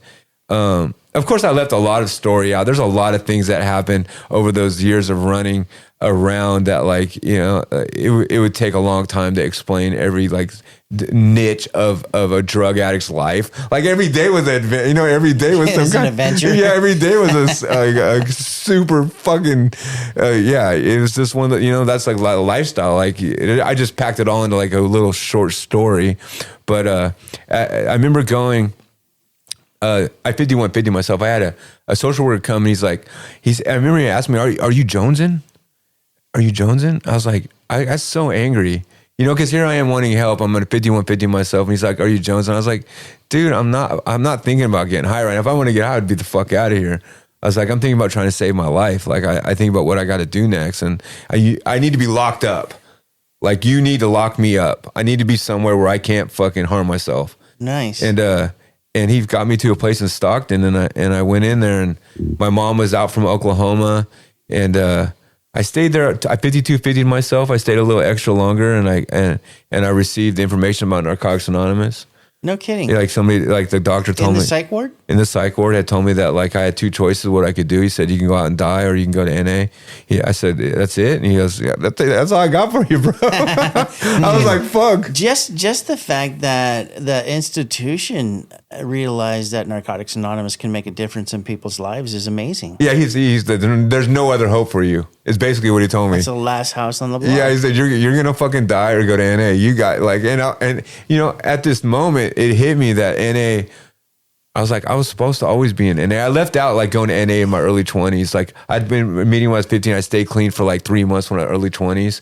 So like I knew NA would work. When he told me about NA, like it was a light bulb. It was like, oh yeah, oh yeah. I was like, oh yeah, like fuck, I could do that. Like that'll work. That's something that's cool. Like just give me that little bit of hope, you know. And I my mom came out and flew me back out to Oklahoma, and in Stillwater, Oklahoma. There's a group of people there that saved my life. You know, there's a noon meeting, an 8 o'clock meeting every day of the week. And I met some people that like spoke life into me and they cared for me. And they used to call me Hollywood. They nicknamed me from California. Yeah, well, I pretended like I was somebody. Like they were like I think it was more about me being a fucking actor. You know, like just shut the fuck. Because I thought I came. It's funny too because I came in like I was a gangster because I still had the attitude like I'm hella cool. You still have the red tracksuit? Yeah, no, but yeah, you know, I haven't done that in a while. I don't think I'll revisit that Larry. I got new Larrys coming out. Like my friend Cena always tells me, he goes, caught new Larrys coming soon. Yeah. Every he goes, you change your style every 6 months. Like, you know, I started doing yoga recently and like started getting more into the spiritual side of peace. That's but, you know, dope. But I still go to strip clubs and do weird shit. You know what I mean? So like the yoga thing hasn't totally set in completely, but like I'm starting this. I don't know if that is something that's going to offset the other thing. Well, I just think it's just another layer of Larry. Yeah, exactly. Yeah, I wouldn't attach too much to it. Somebody asked me too. They're like, you know, that's in recovery. I'm really close friends with. He's like, so because I'm just happy with who I am today. I was explaining this to him. Like, I'm no longer trying to appease the other people that are around me, especially in NA, the people that are in relationships, the people that are the best service workers, or the people that work the most steps, or the fucking most sponsors or sponsees. Says who? Like, I listen closely to people that like project that this is the program. If you're not doing these things, you must not be working. Well, for any of one of us that emulate and want to be like, my program's always less than yours because I don't have that. But it took me this long being clean to realize, like, I don't give a fuck anymore. And when I share my truth, I don't give a fuck if you want, like, my truth is my truth. And I'm not going to, like, but he asked me, he goes, so you're okay with just being who you are now? I was like, you got it twisted. I already know through the process I'm going to change again. I already know, like, tomorrow I might wake up and be like, I'm not going to do that anymore. Yeah. Like, that's how this program works. Like, all of a sudden, it'll just instill a value in something or take away something that I want to add or take away, and then being willing to make that adjustment on myself. But right now, like, I'm in a phase where judgment of others, I'm not going to let it affect me. Because I've been prone to that this whole time. You're saying judgment from others on you? Yes. Got it. Especially when I share my truth. I've really value like honest sharing, especially like in meetings, and not like trying to make you believe that I'm fucking the superior fucking 13-year clean guy. Got it figured out? Yeah, I don't have it figured out, and I'm slowly unwinding things, and it's taking a long time. And I really thought I was going to get a lot better, a lot faster. Yeah. and like I said, the regression, you know, like sometimes I hit a wall and walk back the other. My first sponsor always told me, said, you can walk up and down the wall fucking 100 times, but it's never going to be walking around. It's going to be going through. And Larry, I think I had like 28 years clean, and I was at a meeting in San Jose, and I'm sitting in the meeting, and this kid's sharing the meeting, and he's got 18 months clean. And during the whole time this kid was sharing, I was like, fuck, I really want what he has.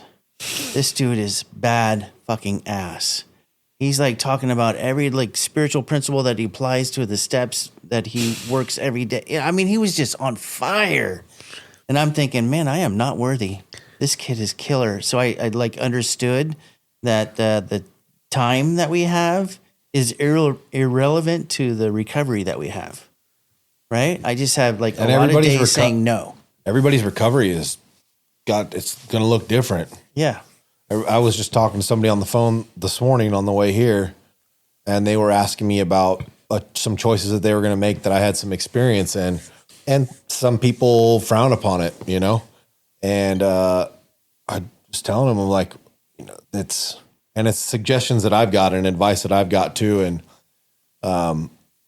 but your program is your program. Pray about it. Talk to your sponsor, talk to your fiance, talk to your wife, like figure out what works for you and what doesn't. And if the decision you're going to make is safe. And I think it's different for everybody, I'm glad that you got to a point where like outside influences doesn't affect your self-talk. Yeah. Right?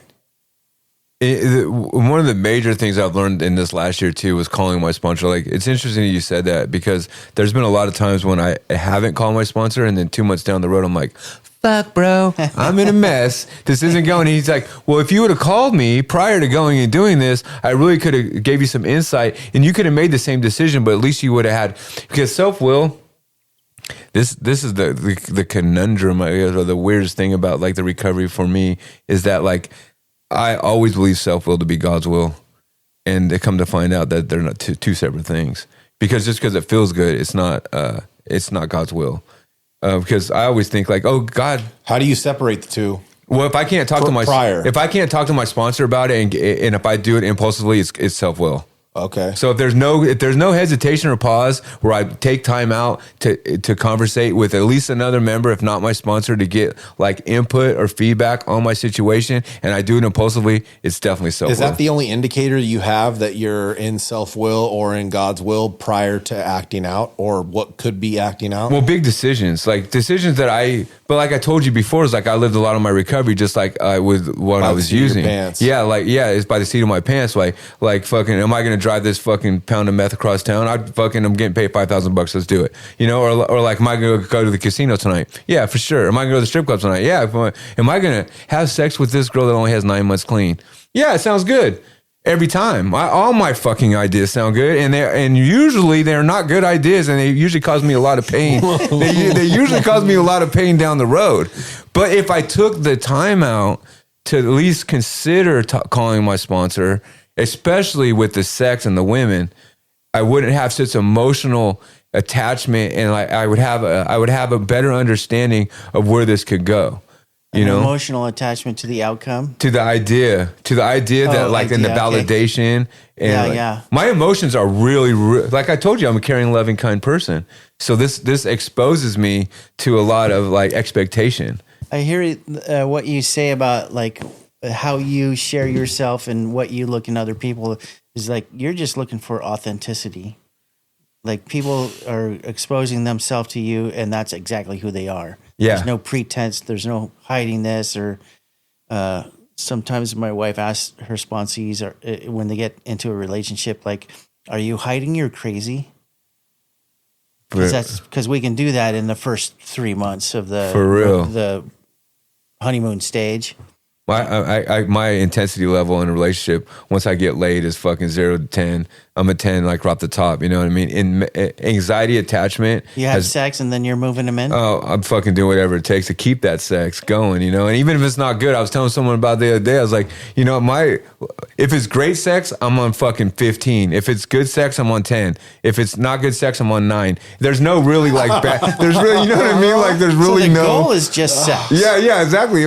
But it's funny because my friend was like, you're addicted. You're addicted to sex. I was like, I really don't think I'm addicted to sex, because not having it, I'm fine. It's once I have it is when shit gets all weird. It's like getting high. Yeah, exactly. Yeah. It's just like, because I haven't masturbated like this last like 4 months, not watching Pornhub, not masturbating, not doing anything, and I'm completely content with myself.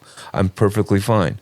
But and not sleeping around either? No, that's the thing. If I get an idea, like I went on a date to a baseball game and held hands, and I told myself a million times, I'm not gonna have sex with her. I'm not gonna have sex with her immediately. So I'm going I have no self-control.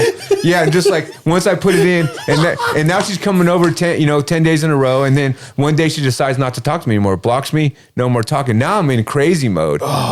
Being clean 13 years, I'm getting ghosted by this girl that has very little, 9 months clean, and I'm twisted in my head, But what I've seen is my patterns are similar to that of every girl that I've dated for the last Who knows how long? And my friend was funny too, because I had a guy tell me, he goes, you know, this sex thing for you, this sex and girl thing. I said, I've had this since I was 16, the first time I got laid. This isn't just something that's just formed with me right now. This is something that you can identify because all my other behaviors have fallen to the side. Do you ever take yourself on dates? Do you ever I have date yourself? recently. I did. I had done that. And I went to the whorehouse.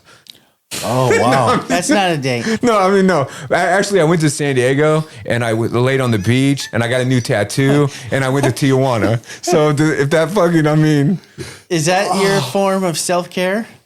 There's no emotional attachment. It was all monetary and I didn't get weird. And you didn't go get laid when you were on your vacation? Of course I did. Yeah, that's what I'm saying. So have you ever taken like yourself on a date? When I had 10 years clean, I drove across country, and dates going for. I do dates by myself, you know, and I do casually feel self-care and self-love. Like I said, I do yoga. I take time for myself. I eat well. I try to take care of my responsibilities. There's a lot of things that happened this last maybe 3 months where the self-care and the self-love have been pouring in instead of like detaching from self when I find a girl that likes me.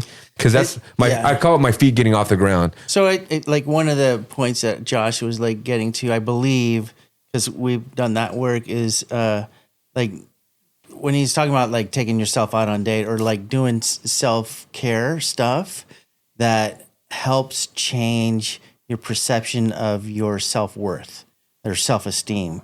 Like, I don't need to sleep with her to feel good about myself as like I accomplished something or I conquered this. Yeah. Like you do yoga for yourself, or you take yourself to the movies by yourself and watch a movie in the theater by yourself to be okay being alone.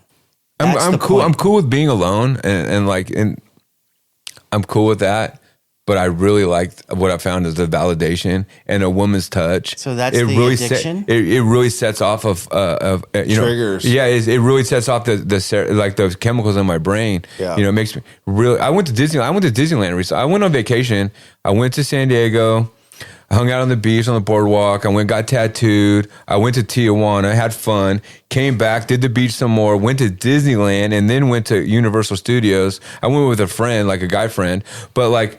This is funny though. I went to Disneyland. I had a great time, and then the next day in Universal Studios, I had a great time, and all this flood of happiness and all this joy, right? And I'm sitting in the end of the Simpson ride or some ride at Universal Studios, and all of a sudden, like I had intrusive suicidal thoughts. Like dark, like because you know being 52 and not having kids and not being married and having no stable, like you both are in relationships where you go home to a woman, you have somebody to talk to every day. There's a different concept in your life of like value, you know, and me not having that and then striving to get that and then failing time and time again. And then, like, being at Disneyland and seeing all the families and the kids and the Universal, seeing all that, it sort of sets the tone of what my idea of what happiness looks like. Are you? Yeah, you're attaching expectations to this whole yes, thing. Yes, who told you? But that my parents have been married. My parents have been married 52 years. Yeah. So I watched nurturing, caring relationships around. My sister's been married 10 years. You know, but your dad, like, drunk and beat you and so yeah, but he's been sober for way more longer than was he nurturing and caring? No, he was judgmental and rude. Okay, yeah. So that wasn't that's not a good example as you seen a nurturing, caring. Yeah, as couple. a young kid. Yeah, you're right. You're definitely right. I'm just I'm working through this right now. Yeah, of sounds like it. There's a lot of stuff that's happening. I think the short version of the questioning to me would be, it's okay that you're 52 and you're not married and you don't have kids. Yeah. I don't have kids. I don't want kids. I don't want kids either. And the relationship that I'm in it's easiest, most seamless thing I've ever experienced. And I didn't ask about if you're taking yourself out. I wasn't trying to imply that I think that that's what you should do. I asked mostly because I can relate to the feelings of the attachment and the panic and all the stuff. I remember a period of my life where I experienced that, and the thing that helped me was taking myself, like taking myself out like I was the date. Yeah. Like really and for whatever reason doing that and being pissed off about it and not wanting to do it and thinking it was dumb. And saying to, fuck Kevin. Yeah, I'd call him before I go and I'd call him after I went and like did that several times and I still do it today because I'll start recognizing it's my response now to when I start feeling insecure or start tripping. Like if I get a thought in my head about like she doesn't love me anymore or this happens or that happens. I'm like, that is some kind of insecurity. Yeah. It's coming up again. I'm like, I'm not treating myself well, but it's only because I did a bunch of trying to reverse it when I didn't want to. And that's why I asked. I was just curious if that's something that you've ever, that was just an example of the self-esteem and self-worth, lessons that I was taught in early recovery is do these things for yourself and it will help you on the path to like being okay with yourself wherever you're at. Yeah. Relationship, no relationship. it definitely helped me in the area of relationships for sure. And I was just reliving that as you were saying that. I'm like, fuck, dude, I remember how that feels. And that's just my experience, you know? Yeah. And it worked for me too. When I stopped looking for a relationship, it happened. That's what I was saying. Seamless, dude. It was trippy. It just happened to Dude, me. everybody keeps, It's like, I keep hearing this shit. shut the fuck up. Just like, fuck, man. You guys shut the fuck up. Just like, God damn, man. Like, and then, it's really interesting you say that too, is because there's a girl that I tried to make a pass at like maybe 3 months ago. It was super hard. I came out of a relationship and I tried to come onto a real hard shit, like, fucking get off me. And I was like, cool, whatever. And recently, like, she dated somebody else, I dated somebody else, and she came over to my house the other night, and she was really like aggressive towards me, and she kissed me, and I was like, okay, whatever. I didn't want to have sex with you. I told her, whatever. So we went out yesterday. We went to 80s dance night. She wanted to have sex with you and you shut her down? Yeah. And I was like, I'm not going to do that. So like now the role reverse, and then 80s dance night, we took her out last night, and she went to kiss me. She was like, she goes, if we kiss, I'm really going to want to have sex with you. And I just don't want to go there. So like she shuts me down, gets control back again. And I'm like, this fucking back and forth shit with being adults, this control of like who is in charge of like, and it's earlier, I was going to text her. I was like, I need to set a boundary with you. I'm not going to hang out with you anymore because I really don't like the way that and I stopped myself. Like you said, though, before I sent the text, because I started to say what I was going to say, and I was like, what I've learned in this process, like I'm sure too, is in relationships with anybody, is that like you just stop for a minute. Like nothing needs to be said right now. Yeah. Like I can hold off and have a little patience. Pause with myself. And then I knew I was going to come talk to you guys. Feeling like everything's going to fall apart if you don't do anything, and then realizing that everything's going to be fine if you do nothing. Yes. Yeah. And I wanted, because I'm going to see, I love that. I'm going to see Gary Owen. Gary Owen is on Thursday night for her birthday, and like I got a ticket to go, and I was like, I'm gonna sell this fucking ticket. I'm gonna block you on Facebook. I'm gonna block you on. Yeah. I was gonna do all these things, extreme. Right? Yeah, I was gonna do all this stuff today, right? Like when you're like, hey, we're not sleeping together. When you did that, what was your intention in that moment? Because I don't want to get attachment, because I know that like me and sex. Yeah. And it wasn't a control thing. No, it wasn't. Got it. Okay. But I think with her, like it very much is a control thing. It very much. Do you think it is, or did she, she told me, I'll tell you the truth, Josh, is she told me that if I kiss you and we start to get physical, I'm going to want to have sex with you. And I don't want to do that. And I don't want that either. But I thought we could just kiss yesterday. And she goes, no kissing at all. Like no kissing. But it may not have anything to do with control. It may just be like, she's like, oh shit, maybe we should try to figure out how slow. to. Yeah. I know. That's why I didn't send the text, Josh. Healthy. Because it's healthy. It could be a good thing. I hate healthy though. God damn, it's slow. She could have come into it thinking like, we're just going to fuck. And then we'll blow this all up. And then you put a hold on it, and she's like, oh shit. This guy might be worthwhile. Maybe we'll see if this is a thing. But then she kissed me on her way out, which got me all fucking like, okay, because it got my endorphins going, whatever that fucking looks like. And then yesterday, we go out, because I can just kiss and not fuck. I can just do that. But she's like, if we kiss, we'll end up fucking. And but I didn't think of it then, I was cool with it. But as I started to replay it in my head today, I was like, how dare her? You know, how dare her fuck me off like that? How dare her make that, like, get control back? Like, and I feel, you know, then now you have control of the relationship again. You twisted it, man. I know I It could have been twisted something it. so simple, Yeah, like even if like Josh said, she actually maybe might think this might be worthwhile. Yeah. And even if she is doing it for a control thing, Let it play out, huh? yeah, because if she's not doing it for that, and you're spinning it that way in your head, you're not giving. Self-sabotage. Yeah, you're not giving it an I opportunity. didn't send the text. That's pretty good, dude. Yeah, I wrote it out too. I wrote it out, and I looked to see, because my Gary Owen ticket's worth $400 now. I paid $50 for it, and I was like, I'll sell this ticket. There's and just, that salesman thing. yeah, I was like, I'll Ching, ching. I'll sell the I'm about ticket. to double up. Yeah, I'll sell this ticket and not go, and I don't give a fuck. that's awesome. And then block her and everything, and I'm in control again. You were starting to talk about like what the text that you sent, and my first thought was because of just what you shared with us on the text was you started saying you did something or Yeah. what you did, and we do a lot of work with not Projecting? not talking about them, talking about your feelings.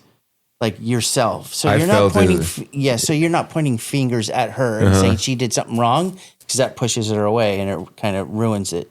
But if you told her in a text, say like, "I really felt this way, and I didn't like the way it felt, and I wanted to change, you know, the outcome or whatever, something healthy," you're not creating any like opportunities that you have to go back and Apologize. make amends for. Yeah. Right?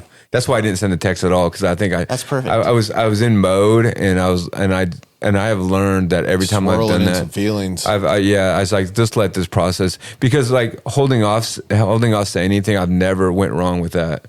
I've always went wrong with jumping on the I need Right. to do this right now because it makes me feel good and causing harm. That's Like, awesome self-awareness. I mean, it works sometimes, you know, when I'm Spiritually connected. yeah, I'm definitely spiritually connected. And she said that to me last night. She goes, she has 10 years clean, Yeah. you know, and she was like, I haven't felt really spiritually connected to anybody in my life like when I talk to you. Like, she gave me a lot of validation, right? But just not the kisses, you know? So like one little thing off, you know, but she said a lot of things that like made a lot of sense about like how important I am to her. Yeah. And like, you know, I needed to, I'm just always like, Let me ask you this: do you feel that she's worthwhile?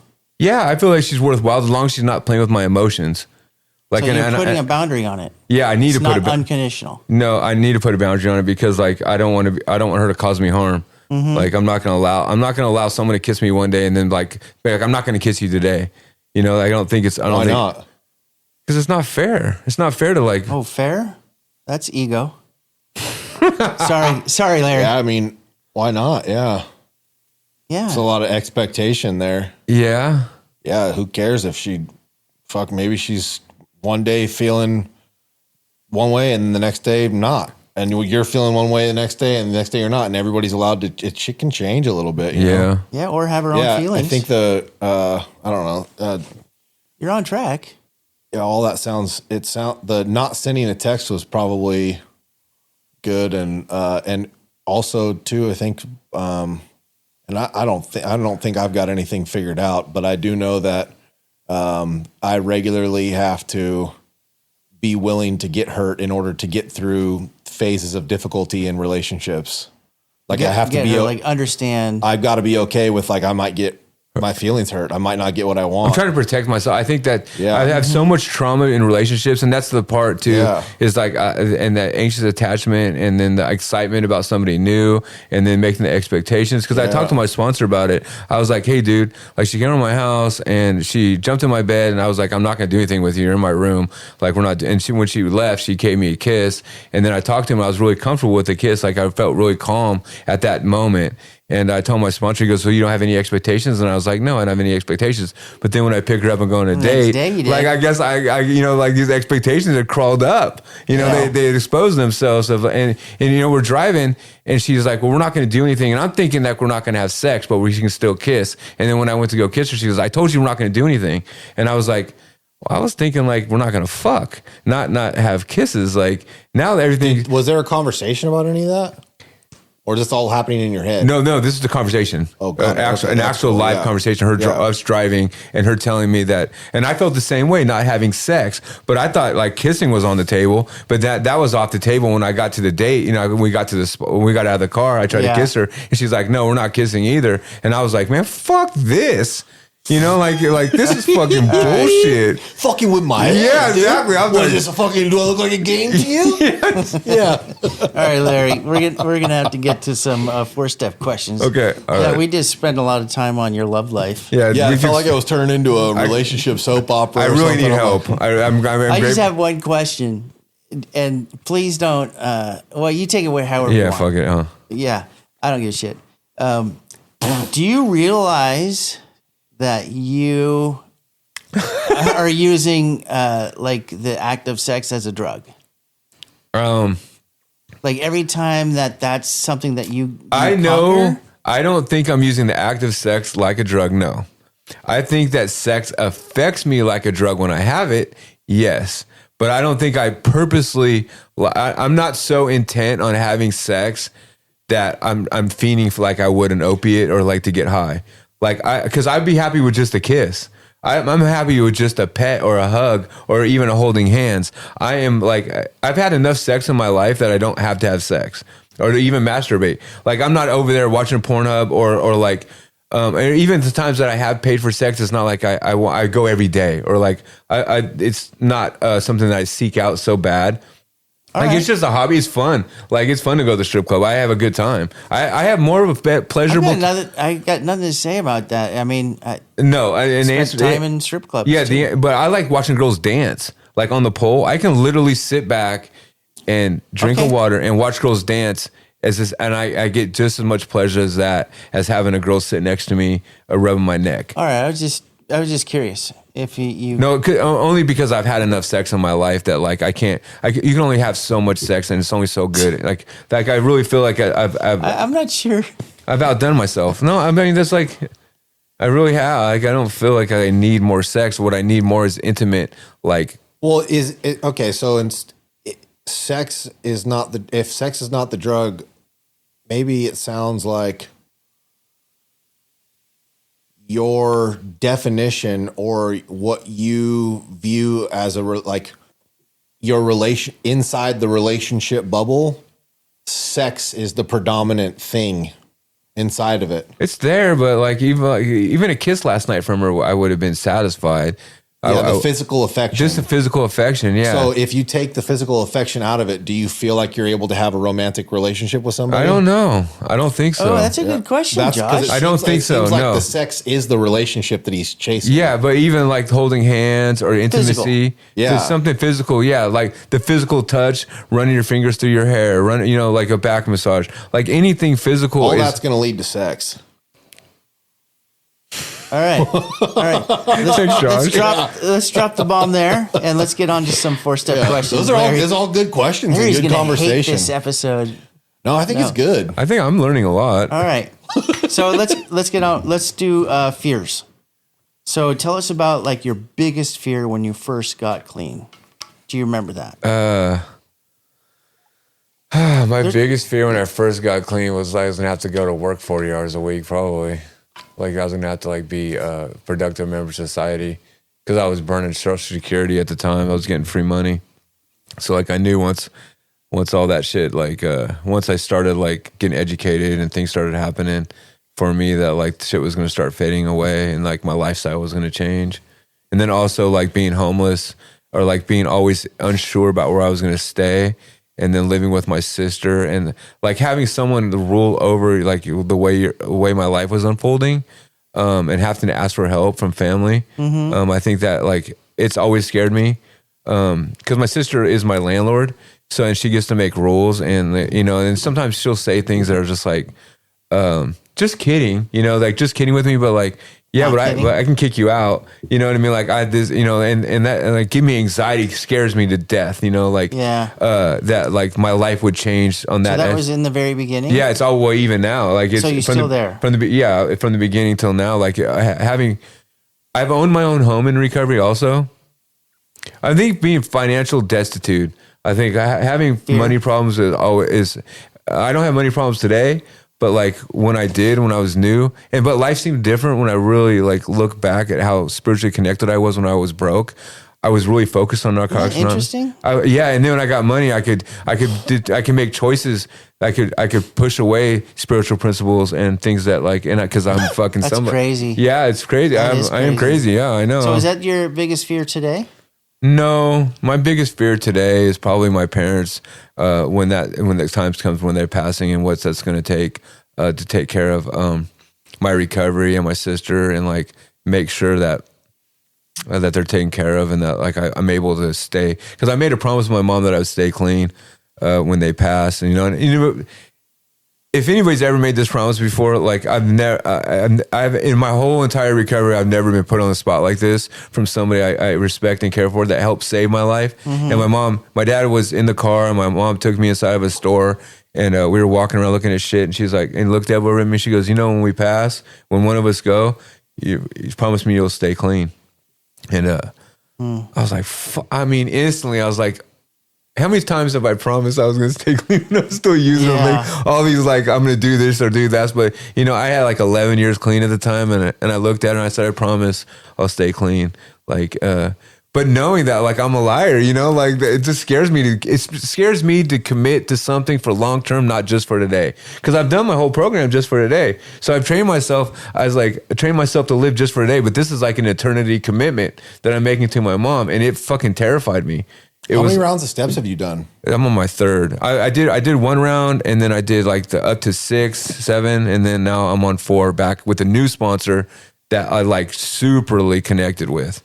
That's awesome. So like my first round, like I'm coming off the dope track and all this shit and a suicide attempt, and it took about 1.5, 2 years to get through my first round. And then when I look back, it was all That's done. That's not bad, dude. It was all done fucking really frivolously. That's so cool. But though. I got something. I got what I got, you know, and you're still clean. Yeah, what I've learned from the whole thing is like we can only work through the denial that we can only release at the time. Like there's a lot of shit I hold true. Yeah, that's why it says to the best of our ability. Yeah. My ability was that I kept a secret for 28 years of recovery. And it came out at 28 years clean. So that was the best of my ability. It's all we can do, right? That's why they say that. There's no expectations. You don't have to, you know, if you can't dump every secret your very first round, it's okay. Yeah, sometimes they don't even develop, or even like, or you don't remember. Yeah. They don't even. You can't even see it. I had years of my childhood blocked out. Or you got a bunch of new shit. Yeah, making new stuff. All right, so that's fears, and you talked about your childhood and abuse. Do you talk about some shame and guilt around that? You know, do you correlate the shame and guilt to you getting loaded? There's the shame and guilt I feel. There was, you know, what's funny was I started thinking about sex as a kid, like, you know, pretend. Sex is a big topic for you. Well, I mean, just like pretending to play house with your cousins and like all the stuff that people don't really talk openly about. Yeah, like incest or sex with family members, or like what that looks like, and then how that shit, I just like put it to the side and then go on about my life. Like it's like, and not supposed to affect like a little part of like my damage, you know? And for me, it's like, there's things that happened that like, I haven't even talked about to my sponsor or my step work, that I just totally like go, yeah, nobody wants to hear about that. It's so dark and so like, but then you hear people talk about it at meetings. I've heard people share stuff and I'm like, oh, yeah. Yep. Like it's when I'm ready, I'm going to talk about that. The only reason I was ever able to talk about being molested as a kid is because one of my friends shared about it at group level. Yeah, it's just, and it turns the corner. Holy shit, we could talk about that. Yeah. Yeah. So if you have stuff that you haven't shared, do you trust your sponsor? Oh, I trust my sponsor completely. Yeah. Next time you see him, tell him. You're working a 4-step right now? Yeah. I'm on the relationship part too. Yeah, it's definitely. Let him know. You know, and I think I did share too with some of the cousin stuff, you know, like playing house and like, Yeah, just the role reversals of all the things of happening as a kid, playing, pretending to be a woman or pretending to be a dominant man, and like all that shit was just. It probably does convolute a lot of my relationships right now, especially if you're doing this every day for all summer. If you're putting this into effect, like it might be the getting it off your chest and processing. It might be the catalyst to the healing that you need to have to get through whatever. But I want to pretend like it really wasn't a big deal. Like honestly, like I did that for fucking my whole life. In my like right now, I'm like, okay, that's not a big deal. Let's go to the next question. Fuck that. You know what I mean? Like we don't need to fuck with that, man. That's infected. Don't touch that, man. That's not good. I'm just saying it's that thing like the truth will set you free. That's so like cliche and so fucking true. So like the freedom that I've gotten from letting all that shit out, you know, and then over and over and over having other people do it and then saying the same thing, man. Like my disease wants me to say, that's too weird. That's too weird. You just got to go fuck that. You know, just keep going. I think if you trust your sponsor, that's the only person really. I think the majority of us in the rooms, have that. There's something in that. There's some kind of thing where it's like, I'm grateful that on my first round, I was stubbornly committed to fucking just trying. Like I'm just gonna fucking try. This sucks. I'm mad. This is stupid. And I shared all the stuff and got so much fucking relief. I got so much relief. Like if it was in my head and I was like worried about it, I called him like, I got something that's making me really uncomfortable. It's like, I didn't want to tell him. So I'm like, it has to do with this. And he'd be like, well, write it down. And I just fucking did it and did it to the best of my ability. And it was so, I'm lucky. I feel lucky that early on, I was willing to do that because of the freedom that it gave me, you know? Mm-hmm. Yeah.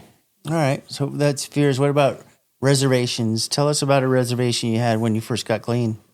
Oh, I remember the first reservation I made is if I didn't get a Harley when I had 6 months clean, I was getting loaded. I didn't have shit. Do you have a Harley yet? No, I could have got one though. Yeah. I didn't want one. Obviously, I didn't. After the realization that exactly. I was like, if I don't get when I get 6 months clean, if I don't get a Harley, I'm getting loaded. And then I was like, if I get a year clean and you don't get a car, I'm getting loaded. I made so many I made so many points in the timeline that when I first got clean, when I look back now, it's hilarious because like.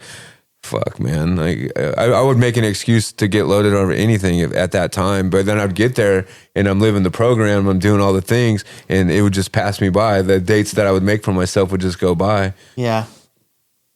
I laugh at some of the thoughts. It's hilarious, huh? Some of the thoughts I was making down the road at that time. You know, like I had no idea my life was going to turn out so beautiful, and I have a lot of good people in my life, a lot of good friends. Yeah.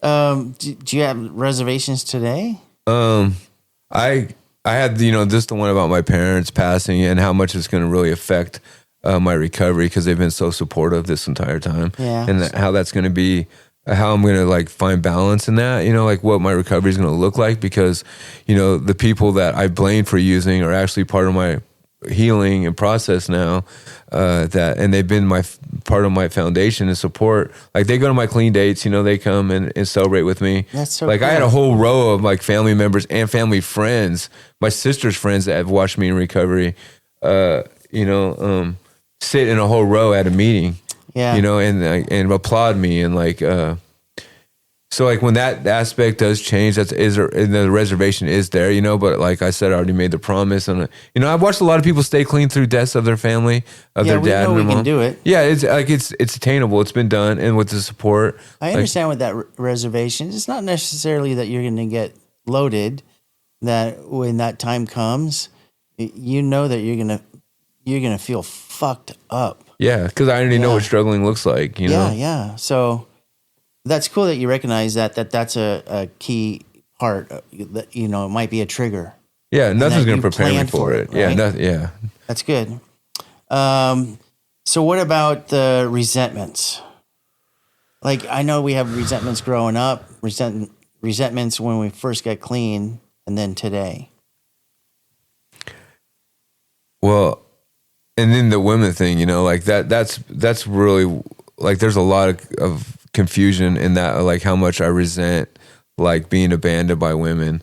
You know, being told that like I love you and that I'm gonna care for you, and then breaking up with me, or when I was 16, I had a girlfriend that I lost my virginity to, and she got a new car from her mom. She got a new car, and she came over and had sex with me one last time, and then dropped me off, and then ghosted me. So like that initial, the first girl I trusted with sex, and then to have sex with me and then abandon me.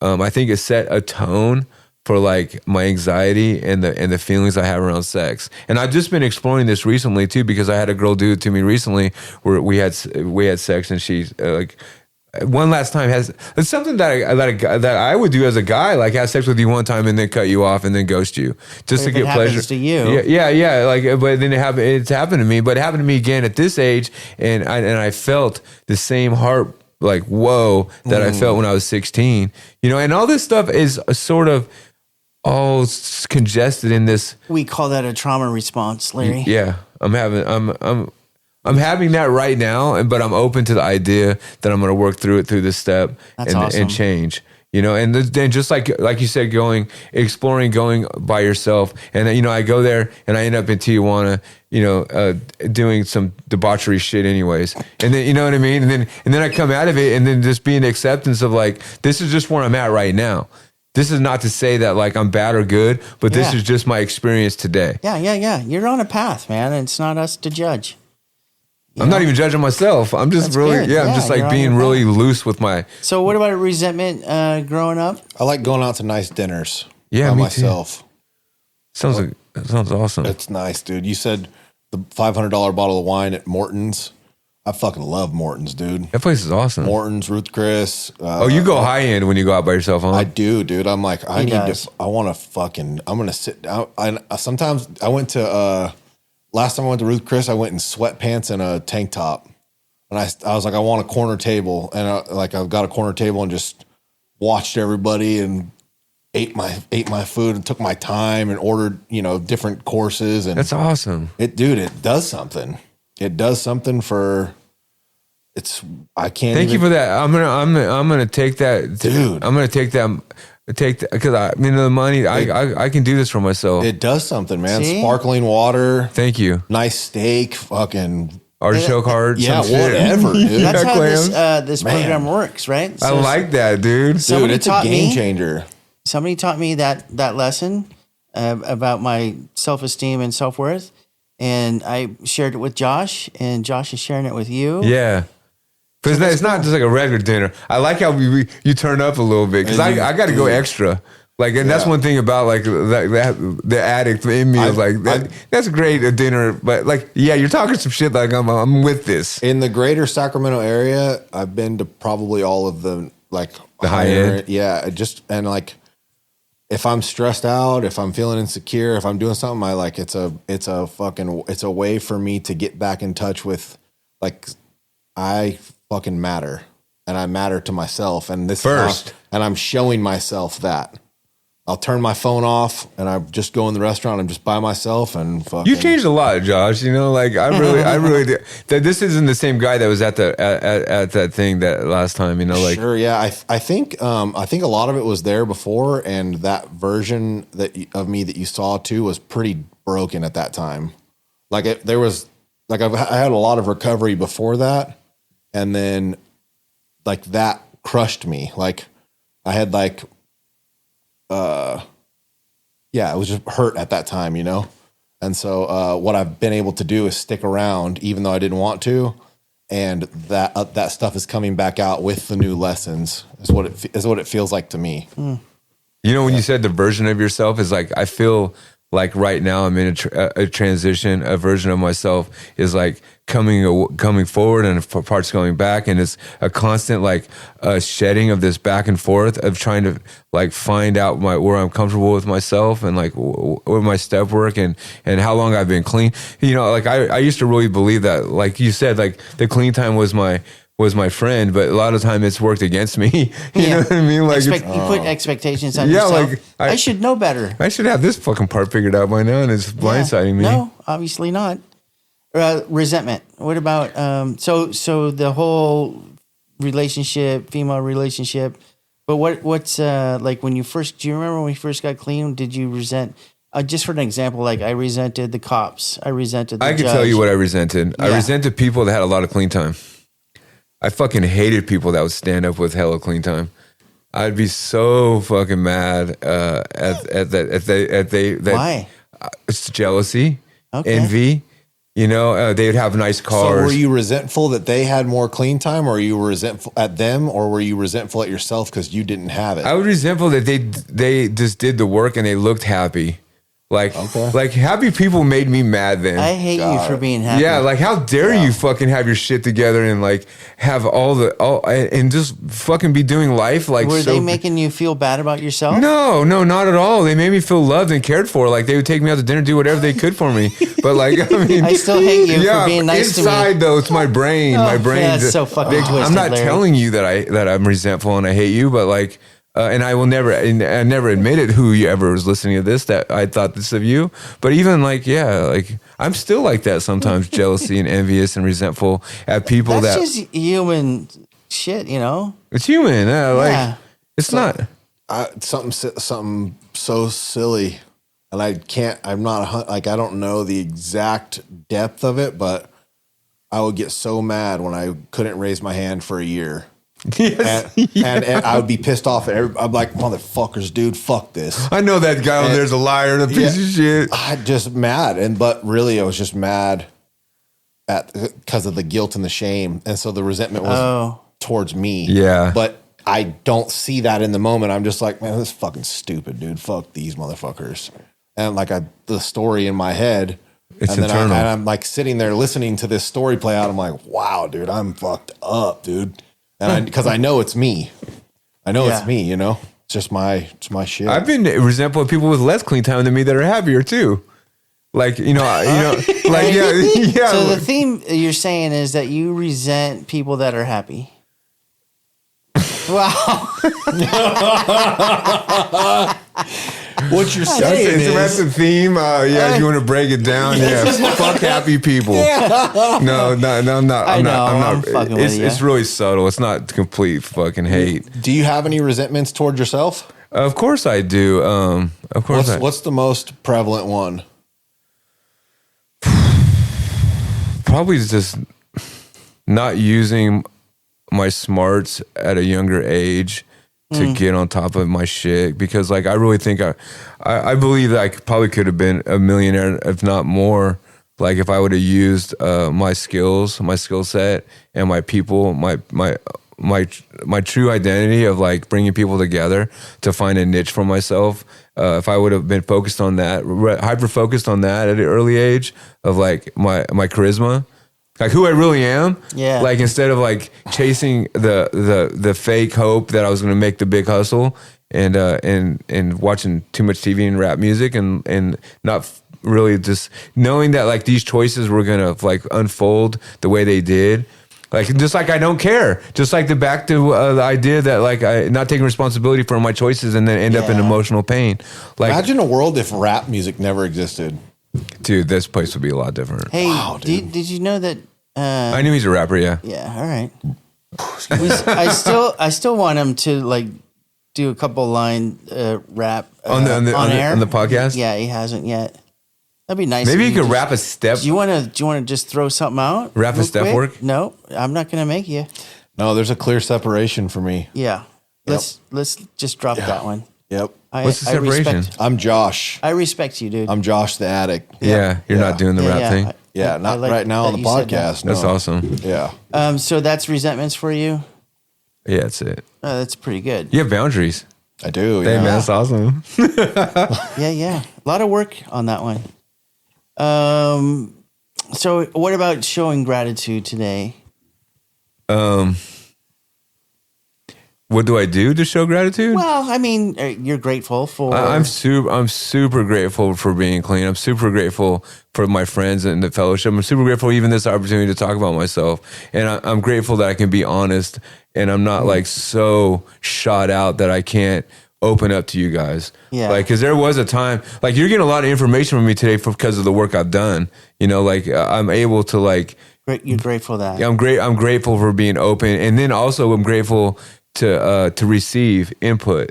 You know, and to listen with, to actually, because there's times in this process you're having a conversation. Yes, I couldn't hear. There's been a lot of times in this process where I couldn't hear, like I wasn't listening, and I wasn't like paying attention, because like I thought I figured it all out, you know, and then I suffer more, and then I think I figured it out, then I suffer more, and at this point of the journey, like I'm to the place where I've suffered so much emotionally because I'll keep going on with life, but my brain is like, my feelings are hurt.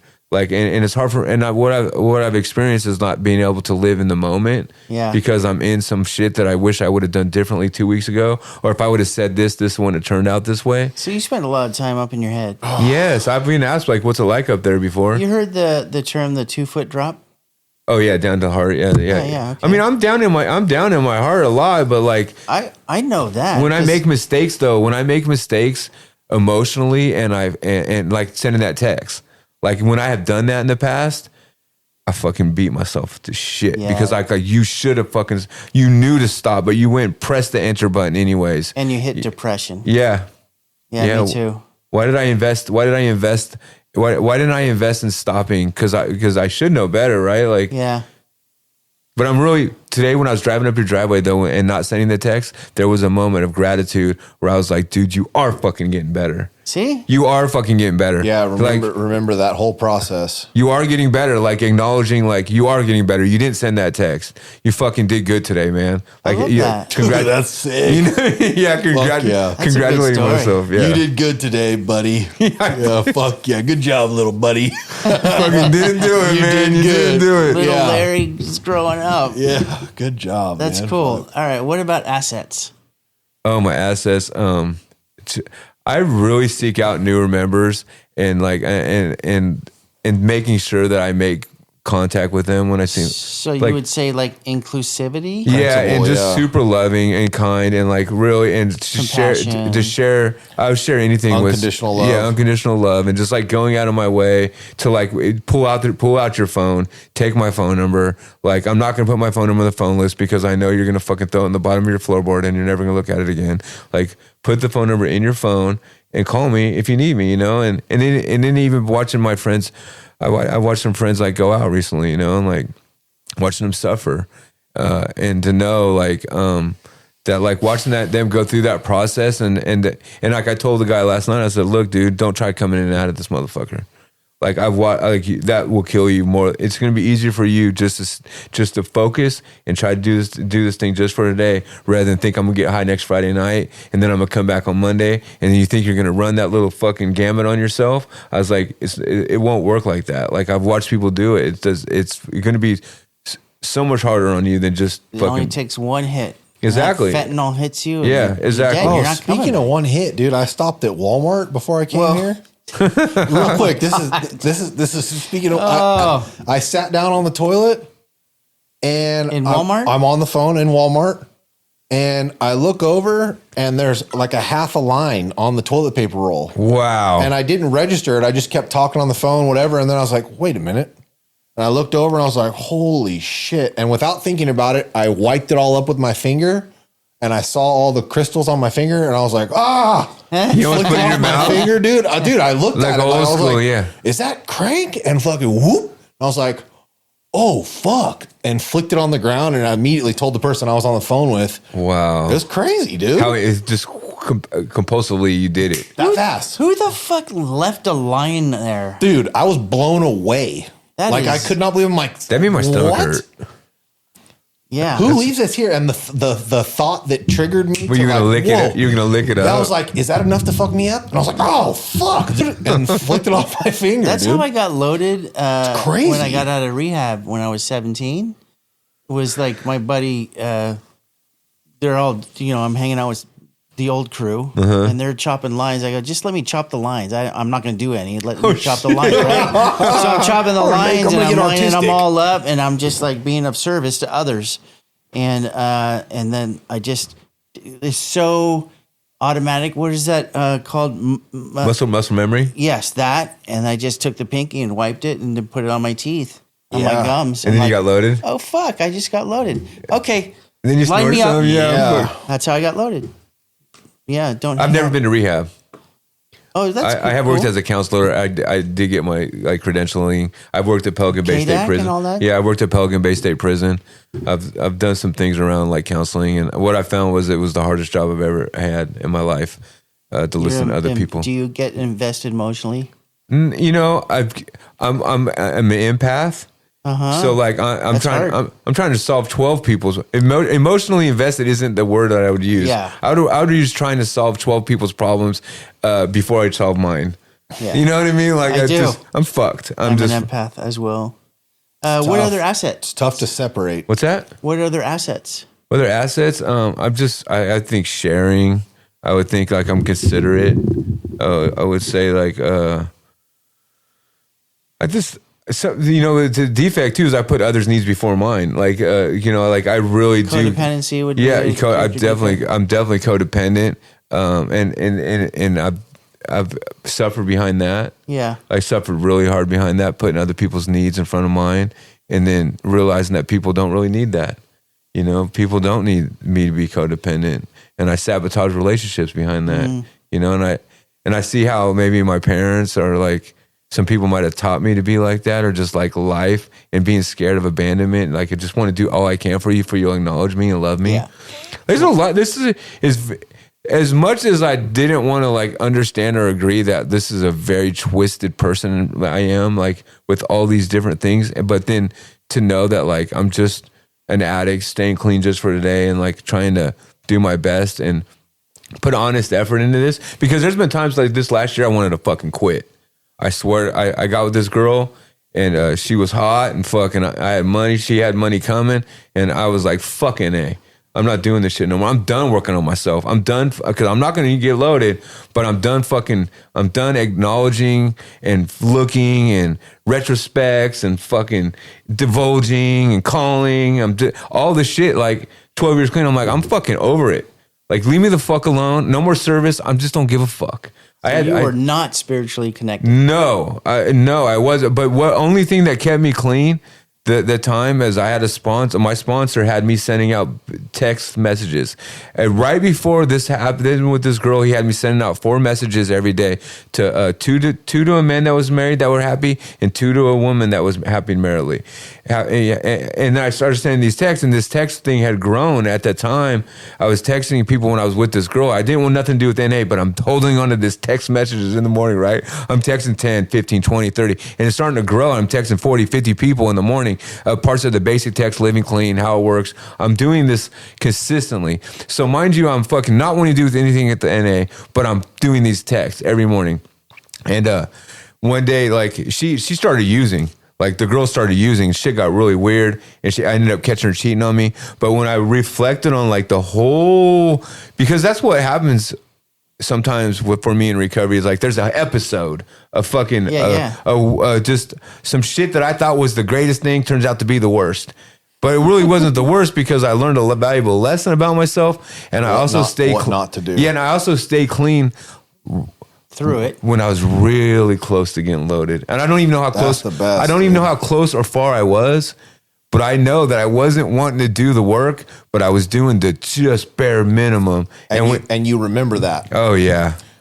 And without that suggestion from him to do this text, and it's grown. I text probably 100 people every morning now.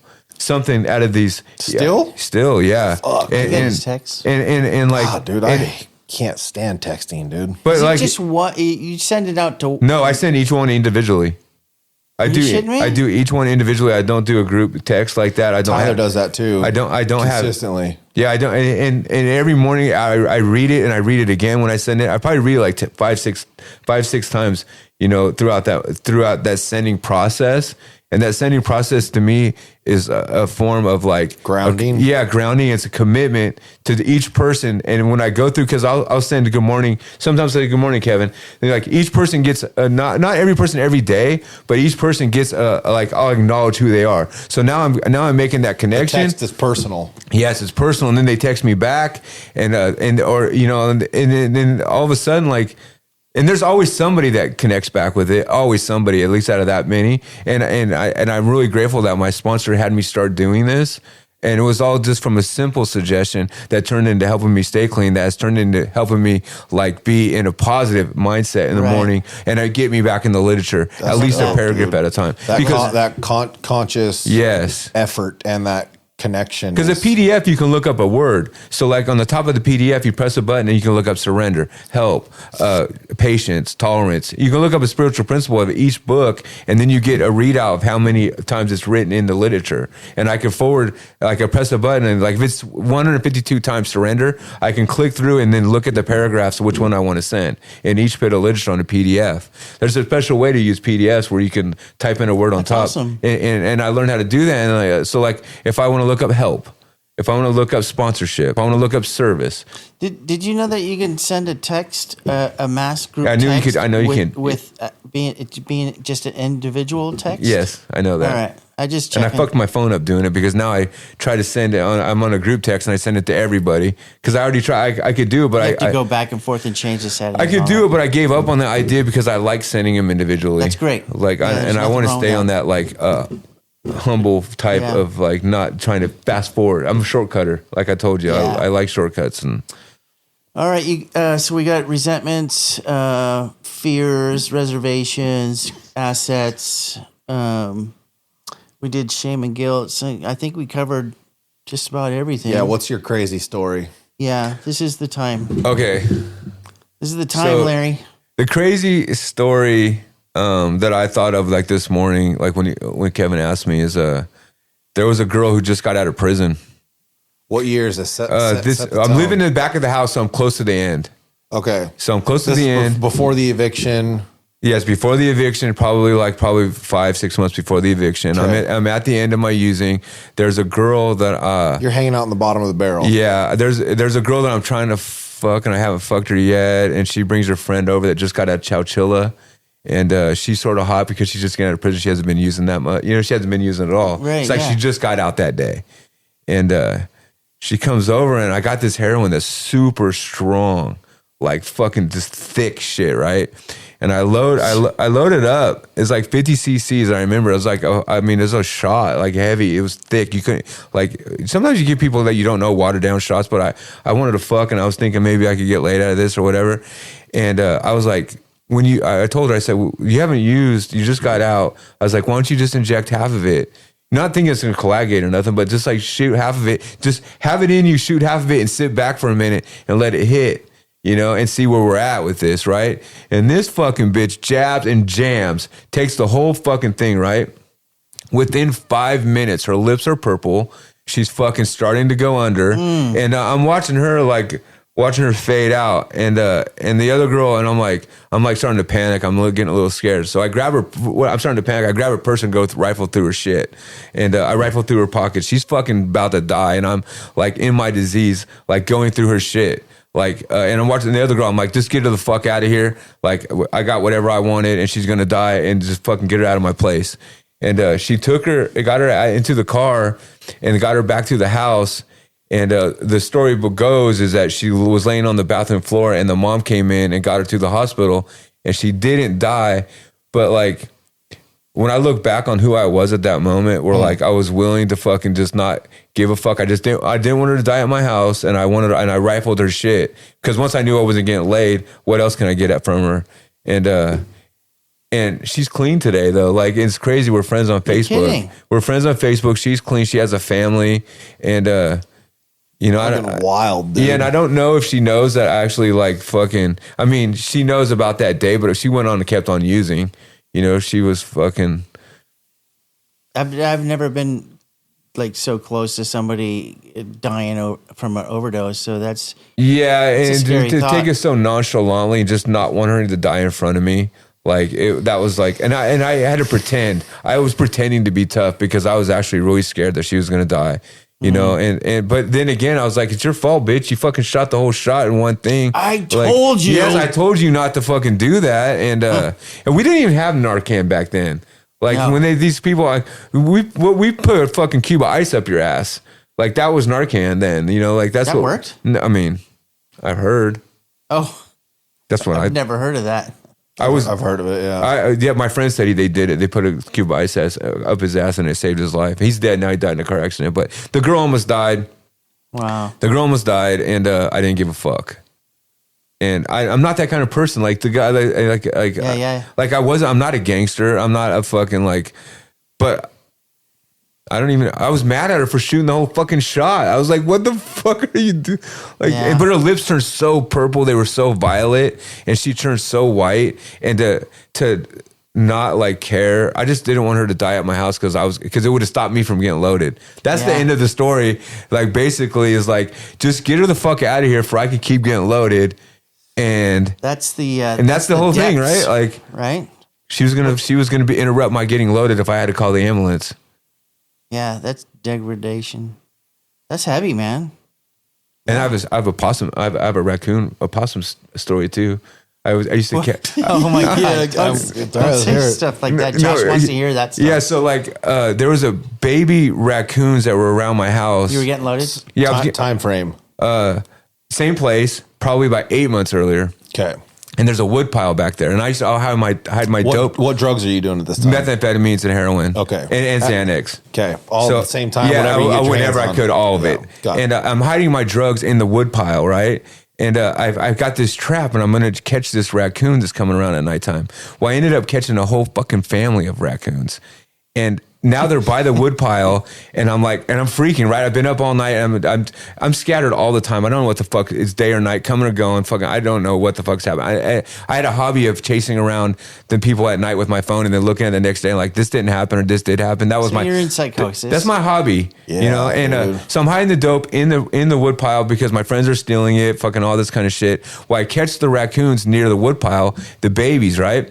And I fucking go out there, and they're fucking jumping around. You know, they're just literally going crazy in there. And I'm like, okay, I need to get them. I'm panicking. And I fucking open the door and I dump them, and they run right into the wood pile where my dope was at.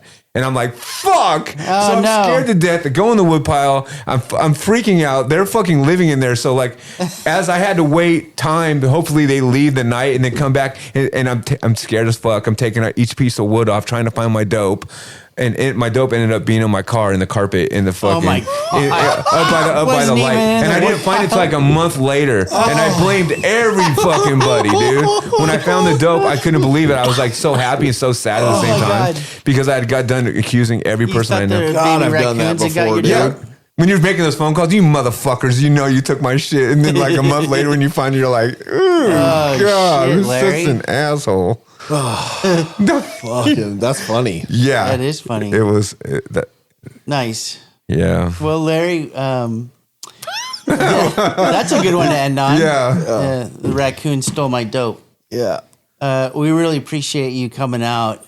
Yeah, thanks really for cool. opening up, man. Thank you guys. I appreciate it. It was fun. It was definitely exploring myself a little deeper, and thanks for you guys for your input, reflecting on me too. Because like I'm gonna drive away. Like it's always like that when you hang out with other addicts and they give you some insight. Like right now, it's so much, but when I start driving home, I'm definitely gonna be like, okay, like Ruth Chris, I'm gonna be like, I think I'm going to dinner. Yeah, dude. Yeah. Fuck yeah. like excited for you, dude. That's cool. Yeah, I like the fact that like after we do stuff like this, people will contact us later and have reflected, and they go, I just had like an epiphany, or I just realized some insight, and I'm like gonna do this. And so our intent is not to like harass you or anything like that. It's just to be like, depends on who it is. well, Sometimes it happens. Just kidding. yeah, but we're like just outside people looking in on your story and going, oh, that looks like this. And I think the intention for me is that,